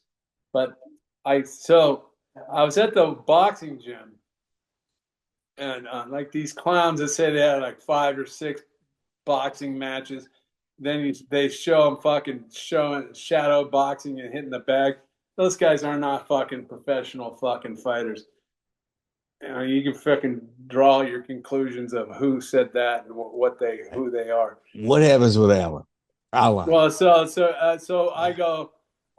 was at the boxing gym, and they had this like a net message board, and there was like flyers, and this guy had a flyer that said he was a fucking jiu-jitsu guy, and he was a world champion jiu-jitsu dude. And there was this guy, kind of almost like a Dave Thomas kind of guy, that was there. That I think he put him up, and so I just casually ripped one down and stuck it in my workout bag. I got an idea, man. Let's go to this gym. This guy's supposed to be a world champion. It says on his little thing and all this stuff. I go, let's go find out about this jiu-jitsu stuff. And they're like, okay. And so if you're fucking from around Huntington Beach, this place was up in like, can't come up with it, but Anaheim, down by the 55 and the 22 down there. And so we drove all the way there, and we pull up. And like I said, I used to go around and do that all the time, going to the gyms and do that. So it was not a big deal to me. I go, let's go. We're referring to as dojo storming is what you're referring to. That's a new word. Dojo storming. I think that's what that is. I used to do that all the time with a 6-pack or a 12-pack of Coors. Anyways, in my Ford van, and we walk in there, and if you don't know, Eddie's a little guy, and Paul's not exactly. He was a David in the David and Goliath fucking thing. He's not a big guy either, relatively speaking. And so we walk in there, but they're accomplished wrestlers. And I'm like, oh, this is going to be good. And the guy that would go into the boxing gym, he was at the front desk of this thing, and it's about as big as my little dining room is sitting in it right now. And I go, yeah, I want to see this jiu-jitsu stuff. And it was Allan Goes' jiu-jitsu place. This guy, all of a sudden, a little fucking ankle biter dude. They all fucking little guys. I can't stand them, but you haven't noticed. Anyways, so the guy starts going, demonstration, and fucking Pigeonese or whatever the fuck it's called, Brazilian stuff. And so I'm like, what the fuck? And so Allan Goes comes out, and there's like these blue gymnastic fold-up mats in this room. And Eddie gets down there, and he gets Eddie really quick with an arm block or something, joint manipulation. It was pretty fast and pretty impressive. And I went, wow, I didn't expect that to happen. That was fucking quick.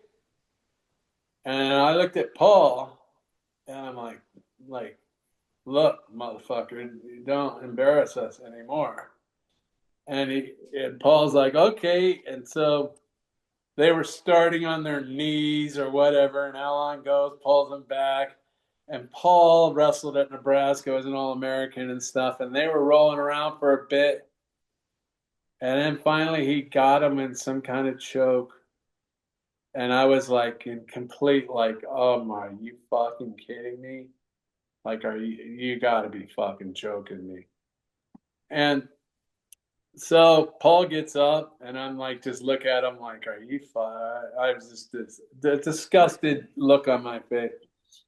So I get on top of the guy, and he's in his guard, and he reaches up, and I had because I worked at a medical clothing company cutting soap for his dad, Thomas's dad, and I had a scrub on, and so he reaches up and he grabbed the corners and he starts choking me with it.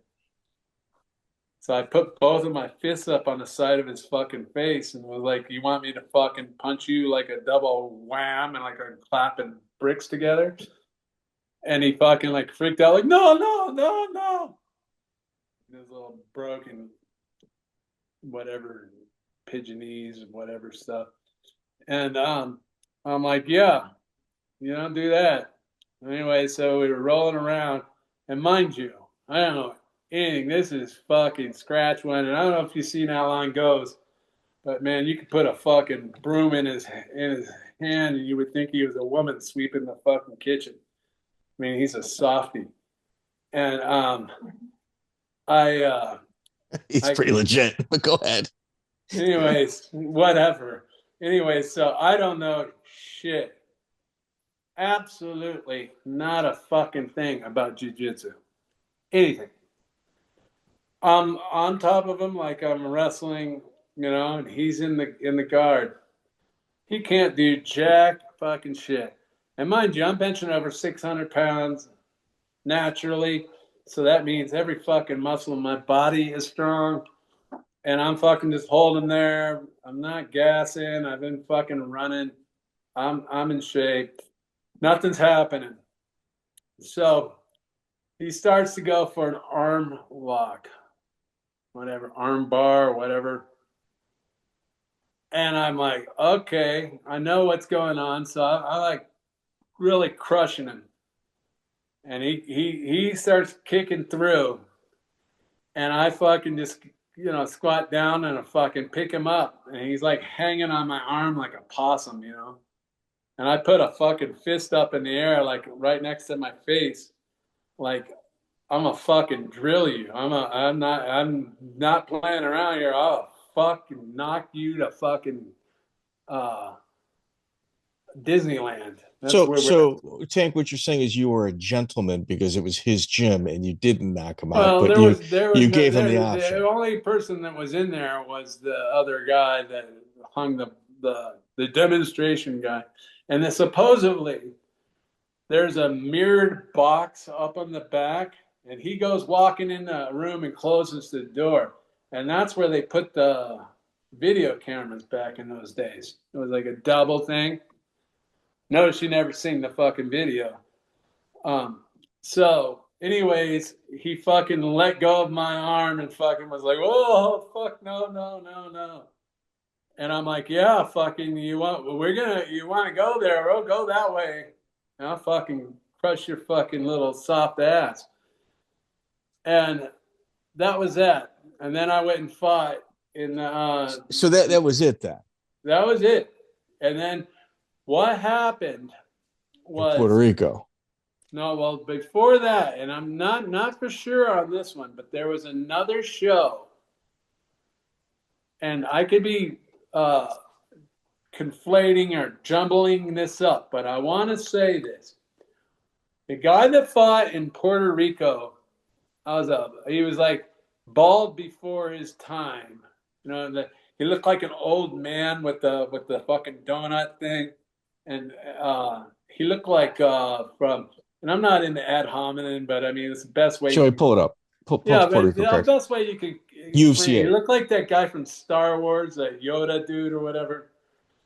Yoda, whatever. And he's a little dude. He's a little fucking thing. He's obviously on steroids.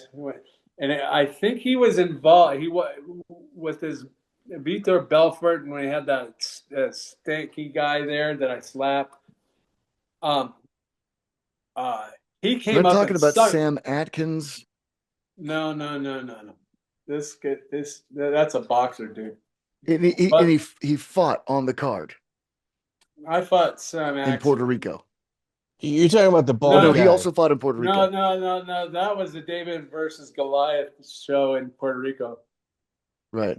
So which other show in Puerto Rico are we talking about? No, it's UFC 8 is when the No, fight. I'm talking about where that's they David and Goliath. They make some big story up about the bar fight between me and Coleman was going to jump in.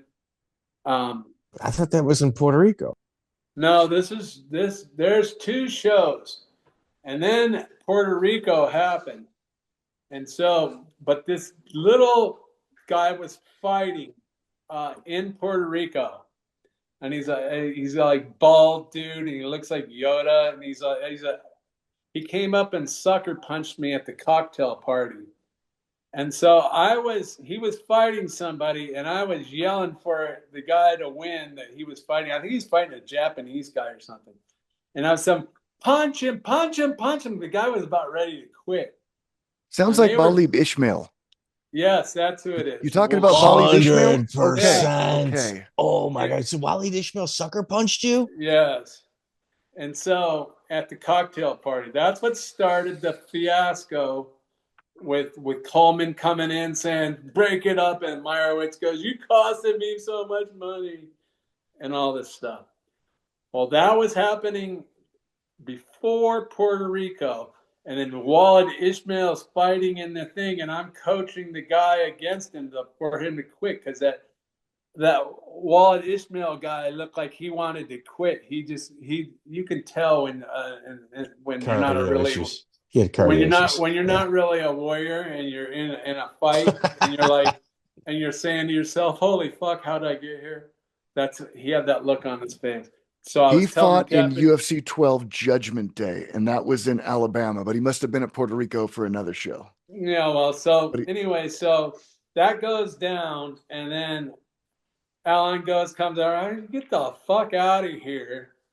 I fucking knocked the shit out of you, and I fucking slapped one of them, this is not like a something like that goes down like, oh my God, memory. And So this was just kind of something that just happened. Okay. well, it erupted. Me and Eddie were fighting a bunch of the Brazilian contingent of fucking yahoos that were there, and they're all so tough. They're all in the audience trying to fight me and Eddie, and the girlfriend thing. My girlfriend was yelling because I go, "What'd he say?" like that, and I said, "I'll go fuck that guy up right now."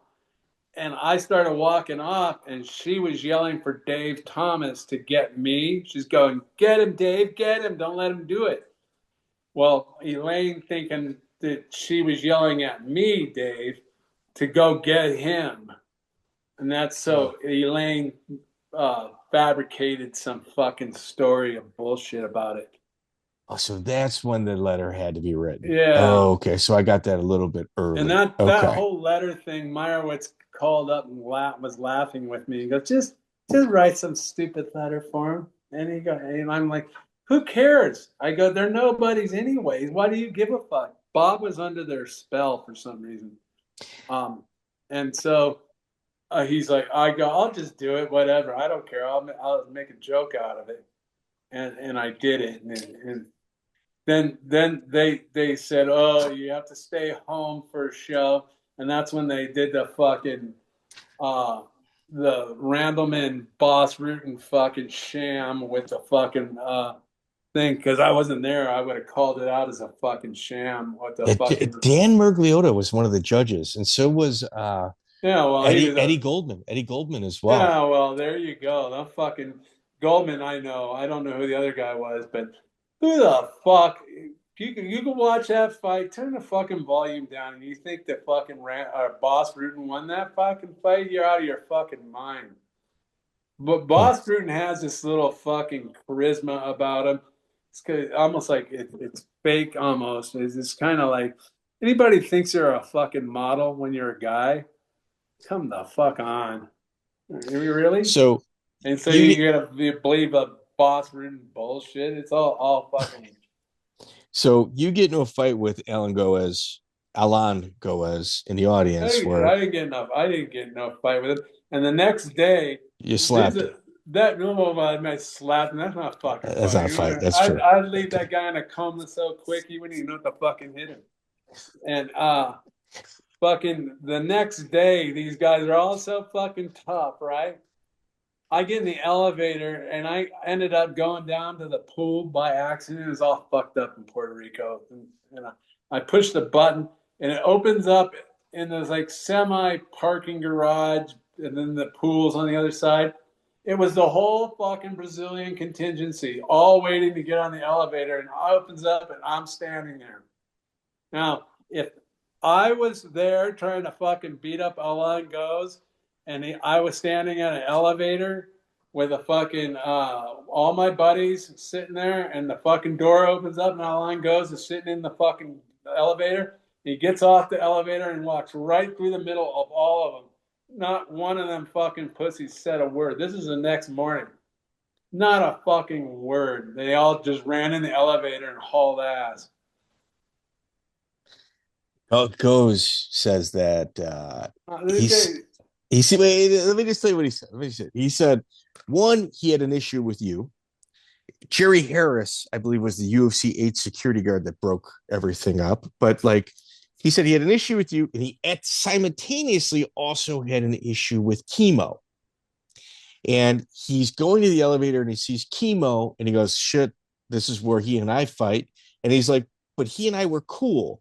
And then when he went to the lobby, it appeared that he and Chemo were together, and he kind of get out of fighting both you guys. Well, Allan Goes is not even a relevant human being to talk about a fighter. Okay. That guy, that's like talking about Tito being a tough guy out of the fucking cage. Are you kidding me? It's like it boggles the brain that these guys can pull that kind of bullshit off. It really does. You have one of the rare distinctions of fighting under matchmaker Art Davie, matchmaker John Perretti, and matchmaker Joe Silva. All of them clowns, super clowns. You didn't like Perretti either, huh? What a fuck! I even said it on fucking one of the shows. He goes, "Oh, do you have respect? I don't have any respect for you. You're a fucking clown." I didn't call him a clown, but he just sat there and went, nah. Good for It's Nacho. always on video. You can see it. It was right at this fucking show. I think it was after I fought Fry or something. He's all, oh, come on, man. You have to have respect. I don't have a respect for you. That guy, who's that guy? All these guys all fucking hug their little fucking things. They've never done anything. What have they ever done? And I don't want to hear you comment, clowns go, oh, what have you ever done? You talk about my record? Fuck, man. You don't even know. I didn't even fucking care. After UFC 6, I didn't give a rat's ass. You put enough money out there on the table, I'll fucking show up. The thing is, Tank, you fought the toughest guys in the world at the time. Yeah. So people can say, what have you done? What have you done? Well, at the time, you fought the toughest guys in the world. Yeah. That's it. That's it. And today's different because you guys learned how to do. Look, back in the day, yeah, you're all on fucking steroids. What a bunch of fucking pussies. I don't give a fuck. Back in the day, like when do you wake up in the morning and you're a fucking shrimp to begin with, and you look in the mirror and you got a fucking forehead like a fucking caveman, and you're in a fucking bubble gut. And you're like fucking going, that's right. And you're fucking, who do you fucking think you are? You fucking treating anybody? Let me put this in the proper context, just so people at home can relate to the words coming out of your mouth. So Tank is sitting here saying, screw this, screw that. His training partner, who was a much smaller guy named Eddie Ruiz, went to Abu Dhabi in 1999, beats Charlie Kohler by points, and then beats Haben Gracie by points. That's true. And the reason you can sit here, huh? Why? It's because I was fighting in what was it? I forget. It was in Alabama or something like that. I couldn't go because I was fighting there. Yeah. So I mean, Eddie Ruiz, we have been trying to look for him forever. When was the last time you communicated with him? I haven't talked to Eddie in a while, but I would imagine look in the prison system. That's what we're thinking too. Yeah. State prison system. You know what? I'm gonna. When Tank says he's in Alabama at this time, that's why he doesn't make it to that show. That's when he knocks out Hugo Duarte. Yeah, that's what it was. That's the card. That's where you were during. Let's figure this out. Okay, so Goes, you have your issue in Puerto Rico. You've got to write a letter to Allan McCarthy to get back in. You come back September 20th, 1996 at UFC 11, an 8-man tournament. Sam Adkins, tough dude. First fight. And, this is the first time Tito Ortiz is walking out with you. How does Tito Ortiz make the crew of guys? Like, how does he introduce himself to you guys? Paul Herrera was his wrestling coach in high school. I like Paul. Yeah, no. So and Paul's the one sold him on me, and I was like, he started hanging out with me, and I was renting a house. I just got back from fucking Utah and all that kind of stuff, and I got a house, just a place to hang my hat. And he pulls up in a fucking, turns out to be a stolen BMW. And my friends are all, whose car is this? He goes, I don't know, I just stole it. And all my friends are like, well, Dave, what are you fucking hanging out with this kid for? He's a fucking scumbag. And I go, yeah, he's a little down and out, he's fucking got retards for parents, I guess. I don't know. Anyways, he was working at like an adult bookstore too, wasn't he? Yeah, Spanky's or whatever. He should have fucking Beach Boulevard. He should have been a fucking asked to be on their sign out front. have a picture of Tito and call it Spankies. Former home of employee Yeah, Tito and then Ortiz. put Spankies on there. Dude, he wore like them on his shorts at one Oh my point. God. And anyways, you don't want to dwell on Tito, but he's so fucking dumb that he thinks about ripping people off. And it's so obviously bad and stupid idea, but he's so dumb he'll do it. And it boggles the brain. I mean, I don't think there's anybody's gonna fucking say, "Hey, no, that guy's really smart." I don't. I don't even think if his mom's still alive, she would say that. But anyways, he's just a fucking moron. We don't need to talk about that. But he's the one that it was kind of like I have some empathetic fucking value in my soul, and I helped the guy out. And then, obviously Dana fell for the same fucking thing. It's because he's so out there that you just wouldn't believe that he wouldn't really do something like that, like go into my fucking check in my glove compartment and steal a check. Like, how the fuck do you do that? That was a rumor. Did that No, that's actually? not a rumor. That's a fact. Yes. And then he's so fucking stupid.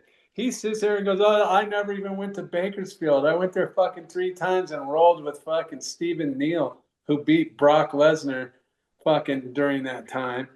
And he's like, "Oh, you never come there. I went there with Paul Herrera 3 fucking times." And he asked me for fucking $500 check. And I said, "No, kid, I fucking got that kind of money to fucking," because I knew he'd never pay me back. But next thing I know, I'm fucking walking out to my truck and he's into my fucking glove compartment. And I'm like, what the fuck? And I'm like thinking to myself, there's no fucking way. There's nothing in there he could take. There's not like I kept my wallet in there or anything like that. Well, there was an empty checkbook in there. And then I go and fucking fight Duarte and make short work out of him. I'm fucking partying. I'm going through my canceled checks with Eddie at my house. Yeah, and so no, back in those days you got checks. It was not copies of checks, it was checks. And it was his brother, Marty Simmons. It's his different dad, but same mother. And it says Marty Simmons, $500. It was the next day after he asked me for $500, and he was in my glove compartment.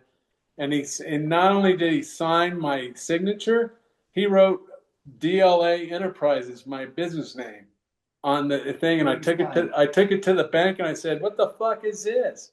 And they said, "Holy shit." And I go, I didn't write this check. And they go, "Oh," and they took it and they go, "You know who did?" And I go, "Yeah, Jacob Ortiz." And that's his fucking brother. They never heard anything about it. So all I can think of is they probably went to Marty Simmons and said, "Hey, this $500 is not." And he probably said, "Oh, just take it. Whatever. We'll give you the money back." So how long did it take you to figure out that it was Tito's brother? Right there with Eddie. Oh, so you knew the name right away. Okay. Yeah, he goes, okay. "Oh, that's Marty. That Marty Simmons. That's his fucking brother." And I knew who Marty was. They all hung out on Main Street downtown. No. Wow. And then he sits there, and I seen him on interviews and all this shit. He never even came to Bakersfield. He went to Utah, wrestled with Schultz. He never came to. I went to Bakersfield, and his coach comes over to me. It was before practice. That Kerr guy. I think his name's TJ, but it was an older man. And he's all, "Hey, can you talk to your friend?" And I'm like, "Yo, you're my friend." I said, he's kind of, and I'm like, "Yeah, And he goes, "Well," "we went on a team hike camping trip, and everybody was going to cut weight and the whole 9 yards." And Tito said, "Hey, coach, I forgot my stuff in the van. Can I have the keys?" And he goes, he took the fucking van and went and got food at the fucking liquor store and came back and then parked it. And I'm like, "Hey, what took so long?" And he's, "Oh, I was just fucking sitting in the van. I didn't do anything." He goes, "There's tire marks and everything." And he goes, can you talk to that kid and tell him, And I said, hey, he's not really my friend.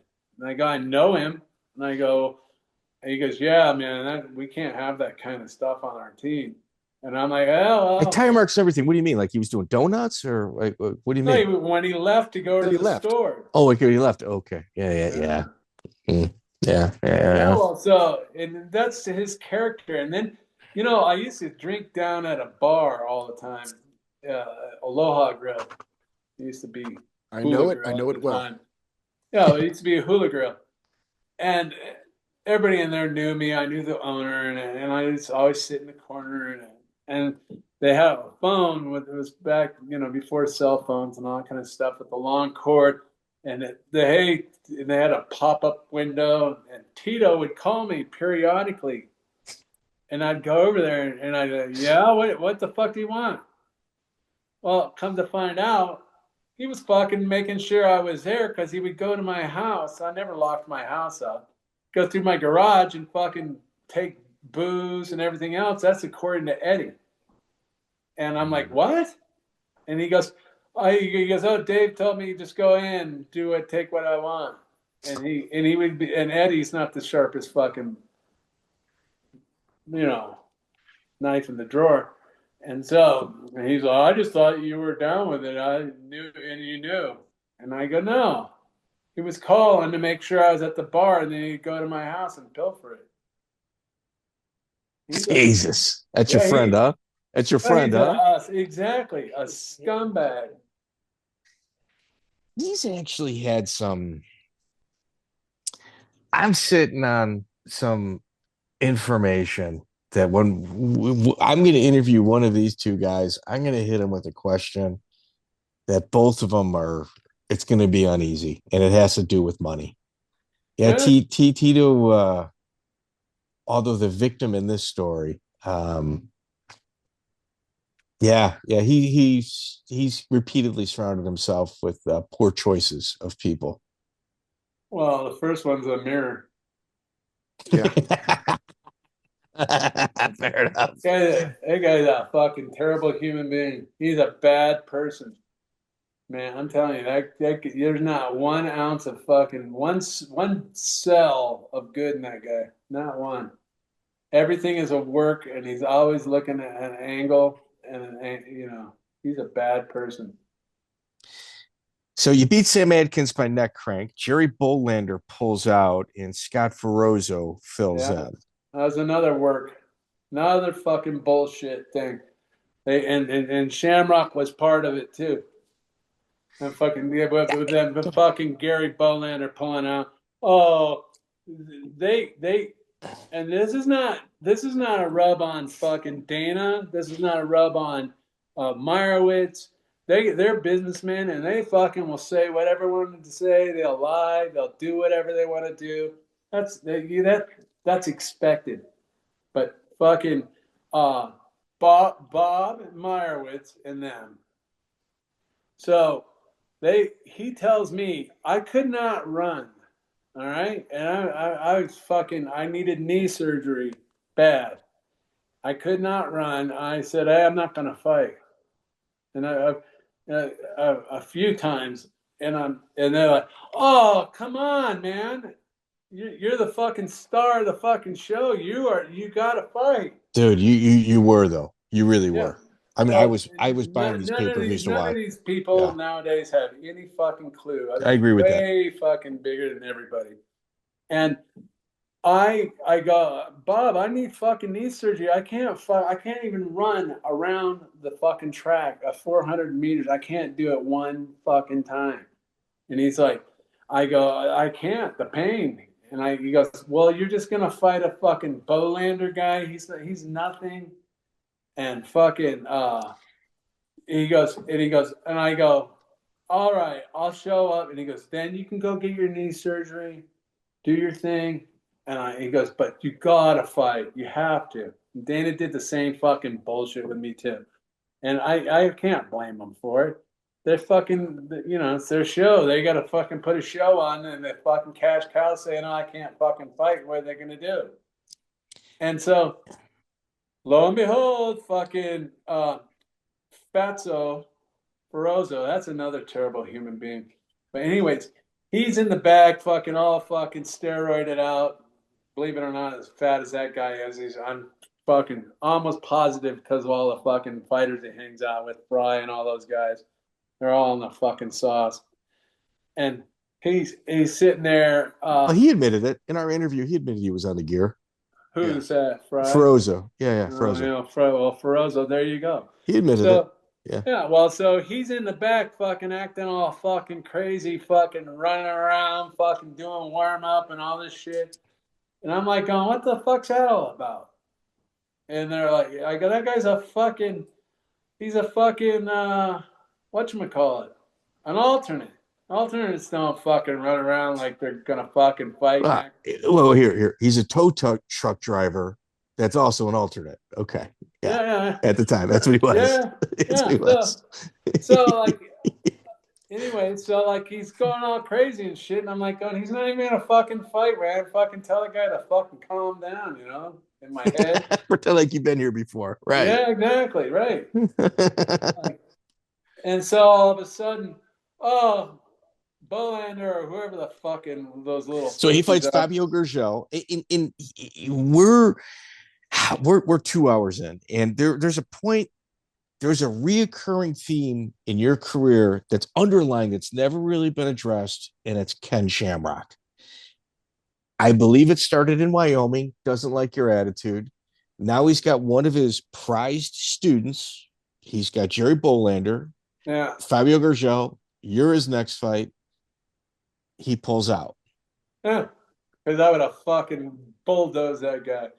I would have fucking 260-pound, 600-pound bench presser. Fucking, I would have hammered that little fucking midget. And so all them fuckers. And they sit there and they fucking go, oh, guess what? He's not fucking fighting.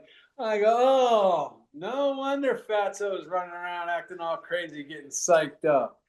Because he's he knew from the get-go he was gonna be fighting me. He's warming up, getting crazy, going, oh, he's gonna have the fucking fight of his life. And I'm like, oh, are you fucking kidding me? Really? I need knee surgery. I can't even fucking run around a fucking running track, and you're gonna put this fat fucker in there? And I'm like, oh man. So I go, whatever, fucking. Here, when did they tell you? Who is the deliverer? Right before it happened. So before you hit the curtain? Yeah, of course. So you're standing up, ready to go out there. Not the little fucking midget, the fucking guys that Dana made a weight class for. And he fucking goes, oh no, fucking, he's not gonna fight now. And I go, figures, because they wanted me to fight Coleman really bad. Okay? Yeah. And so they got fucking chinooked or whatever by Shamrock and those guys pulling out. Shamrock's done that, like when something is repeated, like it's a reoccurring theme, you can always just go, oh, it was an accident. Oh, it's just by happenstance.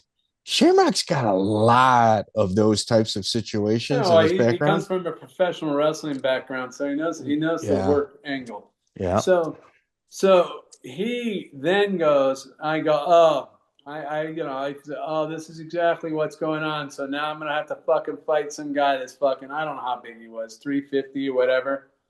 Anyway, so you saw what went down. And that's when I couldn't even fucking run. So that was all on just heart and fucking tenacity. And so, I mean, that's a little caveat. Bruce Buffer is Scott Ferrozzo's manager at this time. There you go. Exactly.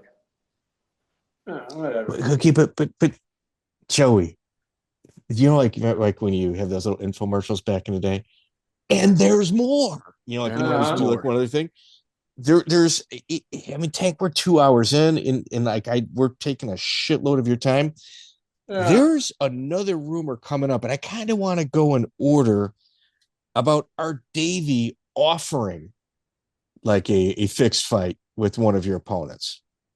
It's coming up. Like it's on your right. I can't. Yeah, but Art Davie with who? Fixed fight who? Let me pull it up. Let me see.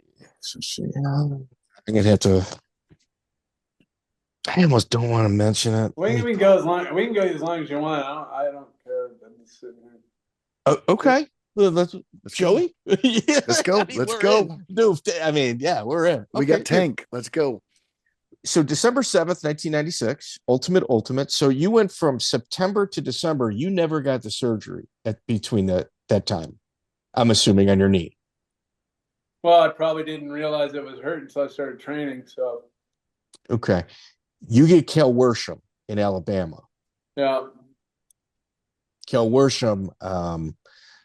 I could have thrown that fucker. I could have thrown that guy so far. Fucking, it's really ridiculous. You damn near threw him out of the cage. It's a big deal nowadays. Back in those days, I was like, I had him up there, and I'm like, I don't want to fight. This guy's a striker. And if I fucking if I throw him over, they're gonna restart the whole fucking fight again. And he's got a snowball's chance in hell, but maybe he might fucking get lucky and get a shot in. So might as well just fucking chain pull him off the fence and finish him off real quick. He gets mad and says and starts demanding that a disqualification happens because he said you punched him after you were told that the fight was over. Oh, well, like, did he go after you backstage? No, I fucked that guy up right there. Okay. The safest place to fucking fight me was in the cage. Okay. You know what, dude? I agree with that. I actually agree with that. That's true. You're sponsored by. I'm a very violent person. I believe that. You're sponsored by Direct Wave TV. At this point, were they cutting a decent check? I don't even remember. Let's put it that way. When you said it, I just remembered the shirt. So I probably just got some shirts. I think they gave me a computer and stuff. It was back in the thing. Okay. So Ken Shamrock fights Brian Johnston, and then he pulls out of the card. So here, you got Wyoming. I wonder why he did that. Here, you got Wyoming. Yeah. You got Bolander, and now you got this. Yeah, then I was supposed to fight him in an independent show, and he fucking failed the fucking steroid test. It keeps going. Go ahead. Yeah, Shamrock is not. Shamrock is a little man. Have you ever seen him in person? Not especially when he's not on steroids. It'd be like, have you ever seen Foreman Frazier? Yeah, of course. That's exactly what it would be. That'd be the massacre I would be with Ken Tony Shamrock. So what John Perretti says is Ken Shamrock is a 185-pound athlete in a 220 or 230-pound body because of steroids. That's middleweight skeleton. Yeah, he's got a middleweight skeleton. I wouldn't even give him 185. And then when he gets manhandled by Tito, and trust me, I've got hundreds of hours forehead to forehead with that little fucking punk. If you can't handle Tito, you are a fucking joke. The fucking Tito is a fucking pussy. Mentally, physically, even with his steroided fucking bulbous head of his. If you know what, he should do what is those PR commercials where if you take steroids, this is what will happen to you. Your head public service announcement. Your head will grow to enormous sizes because that fucking guy, that right there would scare me if I was a kid. I mean, I would get gassed up and I go, holy fuck, no, I'm not going to look like that. Hey, the man never failed a steroid test. I got to say that. But there's something going on. Either Mark Coleman. With the steroid test of his fucking bulbous head, he's failed that fucking unbelievably.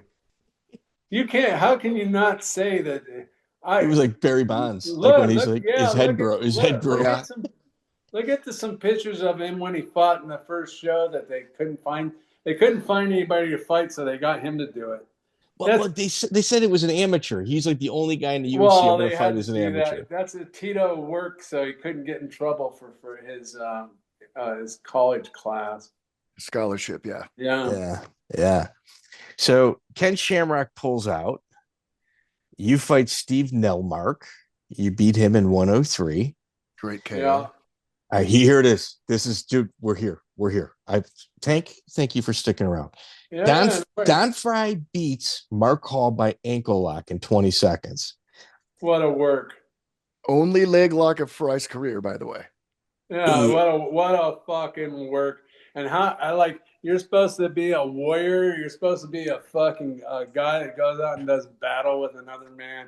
And you have to fucking cheat. You have to fight your friend or some guy you fought 2 times before. Come the fuck on. And then on top of that, talk about steroids. You fucking think he was born with that face like that? Look at him when he was a David back in Puerto Rico. It's kind of 205. Yeah, he's a fucking little. I'd like to know. And you know what ask him if you guys do your research. Tell me what he wrestled in college. I think 170 something. Was it 175? Yeah, I figures. You're right. Yeah. What's a fucking 170-pound guy fucking fighting? He's on the gas super fucking hard. And you want to know what? So you sit here and think about it. I don't care. Look at Vitor Belfort. That guy he's like the Lance Armstrong of fucking fighting. He should have his record abolished and fucking, if his name's ever brought up, should be giggled at, laughed at, and go, what, that fucking phony? These guys all take fucking steroids. And you know what? Not one of them. So is it worth it? These guys that take steroids, and we all know who they are, you wouldn't know their fucking name in a million years for ever being a tough guy or a warrior.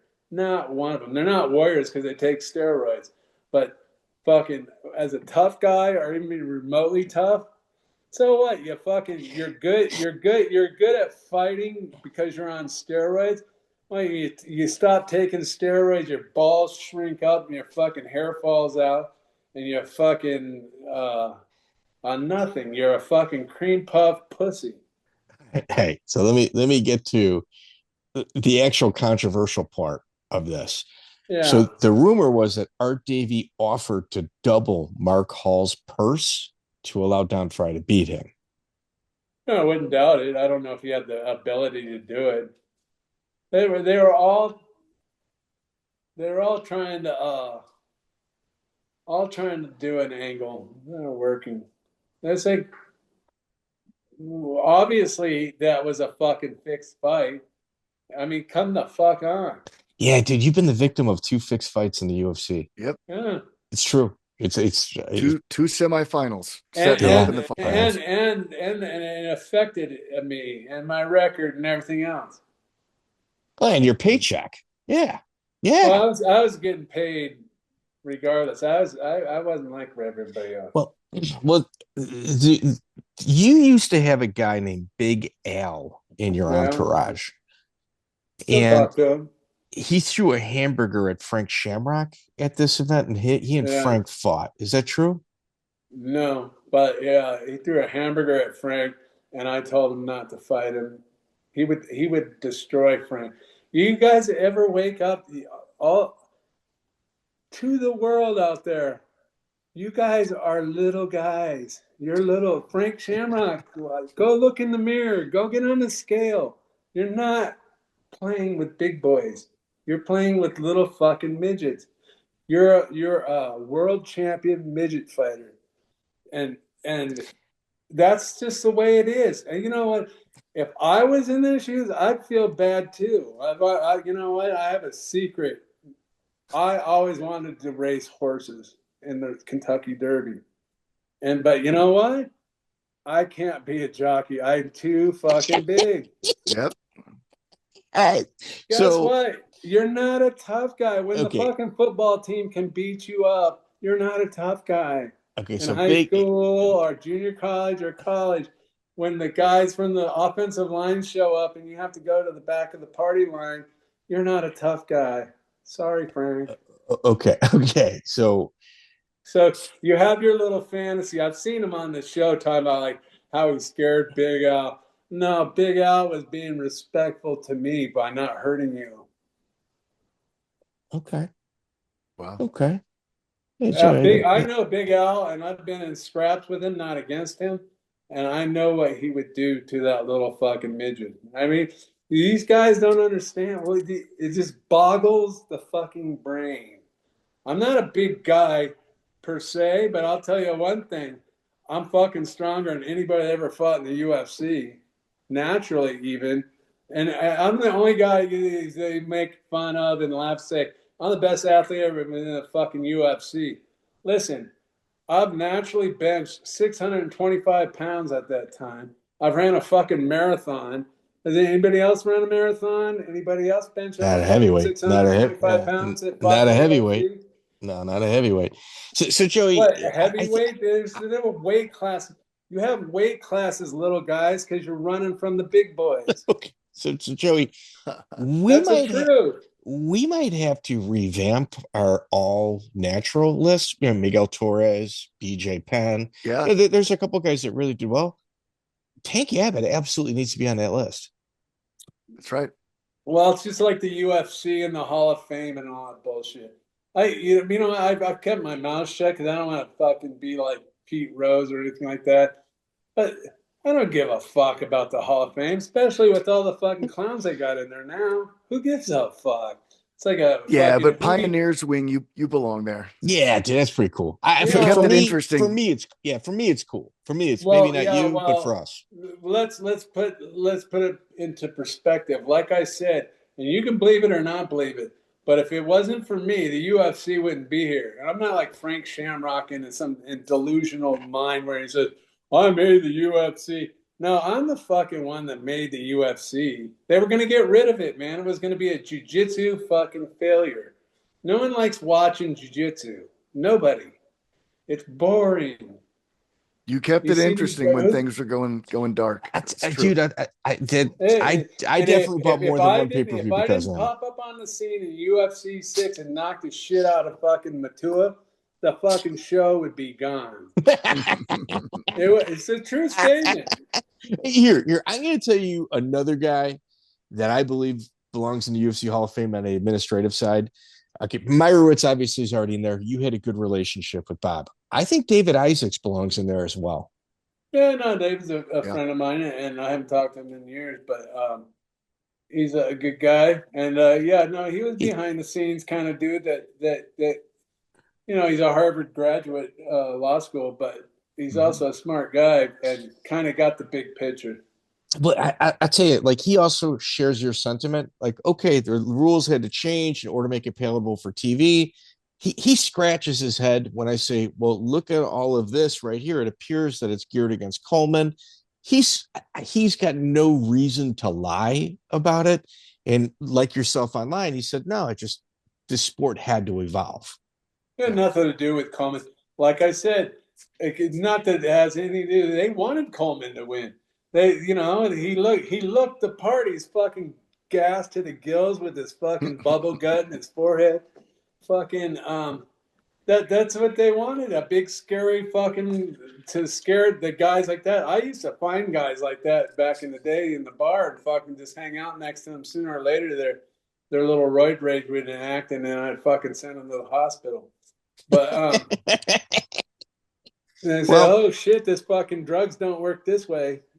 But they all fucking, they don't help your chin. Yeah, no, exactly. You know what, Joey? You got Nowitzki in charge of like the steroid policy for the UFC. Jeff Nowitzki dug through the garbage of Lance Armstrong for 5 years after his last competition in order to get a guilty on him and his teammates. But then also went front and center saying that John Jones was pulsating and there's no way these could be designer steroids, even though the letter of the law says you've got to measure 0% to compete again. He says, no, this is just a big mistake. The show must go on. I think Tank Abbott would be a better steroid czar for the UFC, he definitely Jeff, has a no tolerance policy. there's Tank clearly does. there's no gray area here. Well, That's right. it's just the whole point is, and who cares? So it's a sport now, and the whole 9 yards. But the honesty of it all, it's just like, oh, it's fake. You want to? I'll take a fucking gun into the fucking octagon if that's the case. These guys aren't fucking who they are. Like I said, all right, take the steroids out of them. Shamrock would shrivel away to like 170 pounds. And we're not done with it. Wait, we're not done with it yet. Let me get. I got another good one for you. Okay, so you lose to Don Frye by rear naked choke. Obviously, the victim again of a fake fight prior, and then Tank, Joey, and I. It's amazing we've procreated because we actually watch very obscure events from not just single fights, but just like from the beginning of the end. And I'm going through like the Super Brawl series. I'm watching Super Brawl 3, and one of the in-between interviews, which would never populate otherwise, Pete Williams is in the tournament. Ken Shamrock goes in the middle of the Super Brawl ring, January 17th, 1997. So we're looking at like a little over 5 weeks after he pulls out against you. And he issues a challenge to you to fight you, not in the UFC, but in the Super Brawl event that you probably aren't going to hear about. Right. I never heard it. That's fucking wild. And you guys are both from California. He knows I would destroy him. It wouldn't even be a fucking fight. To be honest with you, it'd be worse than Melmar. It'd be a beating. He also knows that Tank is under contract with the UFC. All these Tank crazed guys, they have the knowledge of professional wrestling, the business acumen of professional wrestling, and then they always the boys work in the office, and that's what they were doing. They're working the office. They're telling these guys, like they had Bob Snowed, they pancrase and all this shit. I've fought in Japan. I've been in the corner of pancrase fights. I've professional wrestled in Japan. It's not some esoteric, crazy warrior culture world. It's like these guys come over here. Oh, you don't know. I'm like fucking Michael Jackson in Japan. Come the fuck on. You're in Japan for a reason because no one wants to see you here. Okay. That's a lot. Joey, we're at 2.5. Tank, I got more for you. I think we're gonna wait. No. Come on, let's get past UFC Japan at least, and then. Okay. All right. So here, let's go. Well, it's not UFC Japan. It's October 11th, 1997, Pride 1. You're actually supposed to fight Chemo, but you pull out and Dan Severn takes your place. Never pulled out of a fight. So they just put your name. They just used your name to get interest. Probably. I don't even know what you're talking about. The Pride 1? Oh, what that happened. Well, that was a Dave Thomas. All these guys that get in this business, right? They get some delusional thing like they invented sliced bread or something, and they're like, "Oh yeah, we're gonna tell you what to do." And so Dave Thomas was acting as though he was my manager and playing the part. I humored him. I didn't give a rat's ass about that kind of stuff. And he says, "Hey man, these Japanese guys want you to fight, and they'll pay you money and all this stuff." And I'm like, "What?" Like I don't even know what the hell's going on. He goes, "They're gonna pay you more money than the UFC." He goes, "Come meet me at Bob's Big Boy," by his dad's company. And we went and met these two Japanese guys. I guess it was a Sakabara or something. I don't. Sakakibara. Yeah. Yeah, I don't know their names or whatever. The other guy that passed. Yeah, so yeah, Actually this is fell how out of long like a ago it was. 15-story building in Japan. All right, go ahead. So we were, so they're talking, and I go, yeah, so you'll do it, and I'm like, well, I'm like, Dave Thomas is having these secret conversations with him, and I don't know about this stuff, and he's doing this stuff off on his own, playing manager. Okay. Let's. So was it a work in order to get Dan Severn that fight? No, but so it comes down to, okay, we're going to do this Japanese thing, and I'm like, what the fuck are you talking about? I'd go to his place and we'd go eat lunch, and he goes, those Japanese guys you met with, they're going to put this show on in Japan, and they want you to fucking sign the deal. Here's the contract. I'm like, whoa, what the fuck are you talking about? I got a contract with the UFC. I go, I had like 3-fight deal with them for a year, and what the fuck? Now you're gonna want me to be a backstabber scumbag like Tito and everybody else? I don't do that, man. And he's like, dude, it's so much more money, and fucking Japan, and then I'm like, no, man, I do what I say I do. I'm a man of my word, and that means more to me than money and all that kind of stuff. So they jumped the gun and said that it was going to be me. And yeah. You're on promotional material. You're in the promotional material. And they're like going, okay. And he's the one talking for me saying, okay. And then he hands me a contract. I'm like, fuck, what are you talking about, dude?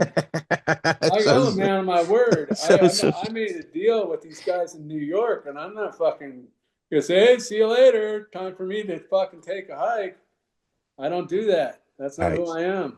You guys, you can watch this on Fight Pass, but if you're like an old school guy and you've got your DVDs, Chemo versus Dan Severn didn't even make the DVD because it's such an obvious fake fight, with the exception that the promotion wasn't in on it. And it was so horrible. It's so horrible.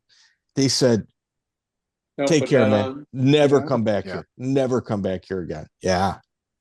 Well, and those guys were that's why I ended up fighting the fuck's the guy's name? The black cat. Maurice Smith. Yeah. Maurice Smith. I was sitting at fucking home, and they're like, hey, fuck. Hey, help. And I'm like, what? And they're going, we don't have anybody to fucking fight. That guy pulled out, and we don't have a fucking fight. And I'm like, what do you want me to do? And you know what? I think I did that for free for them. And I was there, and the fuck, Jeff Blatnick, and he's all, Tank, what the fuck are you doing? And I go, well, fuck, it's not really a big deal. I go, I'm just going to go out and fucking fight. And that's another thing McCartney brings up. And just to let me set the table. Just to get his invalid point over. And that is, I told Blatnick, I go, listen, man, I do this shit. He looked at me, and it resonates to this day. And he goes, but your record, Dave. He goes, you don't understand. He goes, I know, I get you got warrior in you, and you're a warrior. He goes, but your record is going to reflect on your thing someday. And I go, I don't care. And he goes, no, you're going to care someday. Trust me, Dave, you're going to care. And it resonates here and there. And so I went and I told McCartney before that fight, I said, listen, literally, I was on a fucking bar stool less than 3 or 4 days ago. Fucking, they called me up to fucking save the fucking show. And I go, I'm here to save the show. I go, but I'm not here to take a fucking beating. I go, so if you see me put my hands on my fucking knees, you can stop the fucking fight, because I ain't got anything in me. I'm going to go out and fucking throw haymakers and go. And I caught him one time. And I go, after that, I go, fucking, I don't care what you do. Then he turns it into, oh, he was so tired and I had to save him. I'm like, oh my God, you're just such a He fucking shits on you. despicable fucking scumbag. He does shit on you. Well, here, so this is where I had issues prior to you explaining this. So it appears you're fighting on October 11th, Pride 1 against Chemo. Obviously, you cleared that up. This is October 17th. So Dan Severn literally says, you know what? I've already signed a contract with Maurice Smith. Don't care. I'm also taking a Chemo fight. Right. He does a fake fight against Chemo. There is nothing real in that fight at all. And then says, you know what? I hurt my hand. Pull me from Maurice Smith. What I like in my crazy tinfoil hat head tell myself, all right, he tried to save face with the guys in Japan because they were so mad at him about the work. Maybe he hit him up for some extra money and said, all right, I'll pull out last minute. I'll do you guys a favor. There's something there. There's something. What kind of integrity? Well, he's proven he's got none. Dan Severn's got zero integrity. None. Exactly, 100%. None of these guys do. Just like all these guys that fucking fight for fucking that fight at this 200-pound weight class. They're just in life. They're just almost, but they always have to take the back seat to the big guy, and they don't have enough balls to fucking fight like a man. So they started this 200-pound weight class. They had no, but the UFC didn't have anybody to fight anymore. They had to fucking go after these little guys. And these little guys, none of these guys in the UFC today, except for maybe the heavyweight division, could fight in the tournaments. None of them. They're all fucking ankle biters, fucking weight classes. It ruined what it used to be, what the paradigm of what it was. They made a whole new sport of it. It's like amateur wrestling. It's not really different with punching. Oh, don't choke me. I mean, you can learn submission. You can learn submission and if you're somebody at my level that is a professional fighter, you can learn submission in 6 weeks and really nullify it. But see, back in those days, man, it was all new. There was no fucking fighting gyms. You didn't go out and have like fights or what do they call them, smokers in boxing. And I don't know what they call them in MMA things. You didn't go to the gym and actually have like a fight. There was no fights. There was none of these guys. They were wrestlers on steroids. Okay, so Dan Severn, Severn, I don't think took steroids. No, but if you subtracted all of the fake fights from his record, like you're easily cut in half. And then, did you ever like see some of the guys he hung out with? Like him and Travis Fulton are real cool. He had a Sambo coach with the last name of Densberger that I think recently got out for child stuff, his own children stuff. Like it's like Severn I like his wife, the one with the curly blonde hair. I don't know. What was her name? She was his manager. Wait a minute. You're not talking about. He's talking about Phyllis Lee. No. Yeah. Oh, Phyllis Lee. But then there's also come on. She fought Marlos Conan. Whatever. But did you ever deal with Phyllis Lee? I never talked to her. I don't know. I just saw it was his wife. I didn't know. He had a walker. She went a walker for him walking him out to the cage. Didn't know it was funny. No, so I had originally thought that no, man, you were training for chemo. You had visa issues. That's their words, not mine.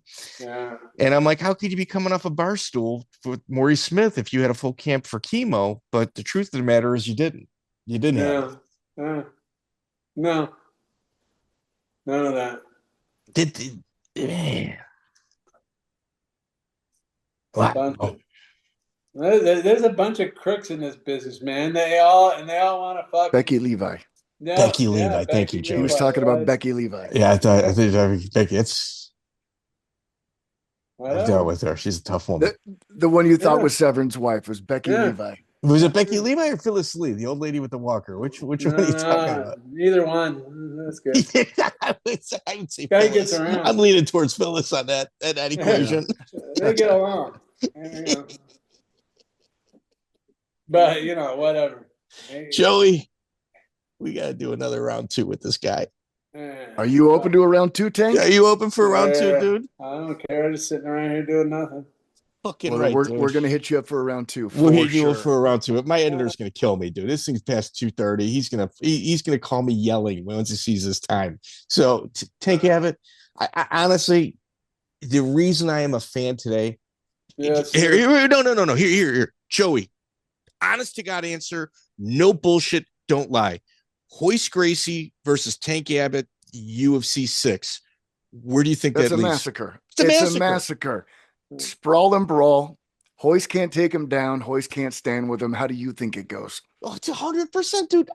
Tank, do you know how many times I've almost gotten in like red in the face yelling at people? Tank Abbott fucks up Royce Gracie. Yes. 100%. Well, see, yes. All these guys out there, right? This is a serious point. And this is all these jiu-jitsu guys. And trust me, you can be the biggest pussy in the world and go to a jiu-jitsu class. But the fact of the matter is, they live by proxy through this. See, you go spend your money, listen to some guy and scream at you in Portuguese or whatever, and you tap the mat if your toe gets stubbed or something like that, and they say pull guard, and then they sit there and say, "Oh, you're tough," and then they like that's the biggest one they bring up is when the roid head guy, what the fuck's his name? Vitor Belfort. Yeah. When he knocked me out, he hit me with a good shot. The guy's got great hands. No one's everything, but they always see this. Yeah, but what about BJJ and Brazilian Jiu-Jitsu and Vitor Belfort? How about that? And I was saying, how about steroids? How about that? The guy's a steroid-eating monster. He wouldn't be anything if he didn't take steroids. And for them to sit around and say that makes them tough, and it makes them. Well, that wasn't jiu-jitsu either. Yeah, but that was boxing. No jiu-jitsu. There was zero jiu-jitsu in that fight. Yeah. Oh, exactly. But Tank, here, let me kiss your ass just a little bit. Please excuse me. So there's absolutely no way Tank gets taken down by Royce Gracie. No. I don't care what kind of butt scooting or what type of guard pulling maneuver, although incredibly tricky and advanced for the time. I think back in those days too, I could have kicked him in the face. Well, you could have also grabbed the fence in top position, which you were always did. You always did. You were never in the center of the ring. You always made sure you pinned him up against the wall, grab the fence, which would have stabilized you. There's even if it went to the ground. One, you were disciplined enough not to go to the ground if you didn't want to be there. Right. And Royce Gracie, even Ken Shamrock, you wouldn't have went to the ground with either of those guys. And if you did, you would have held the fence. No, there's no reason to go. It can, like I said, it'd be a George Foreman. And he knows that that's why he pulls out all the time. Do you know how big of a fight that is? Do you know how big of a fight that would have been?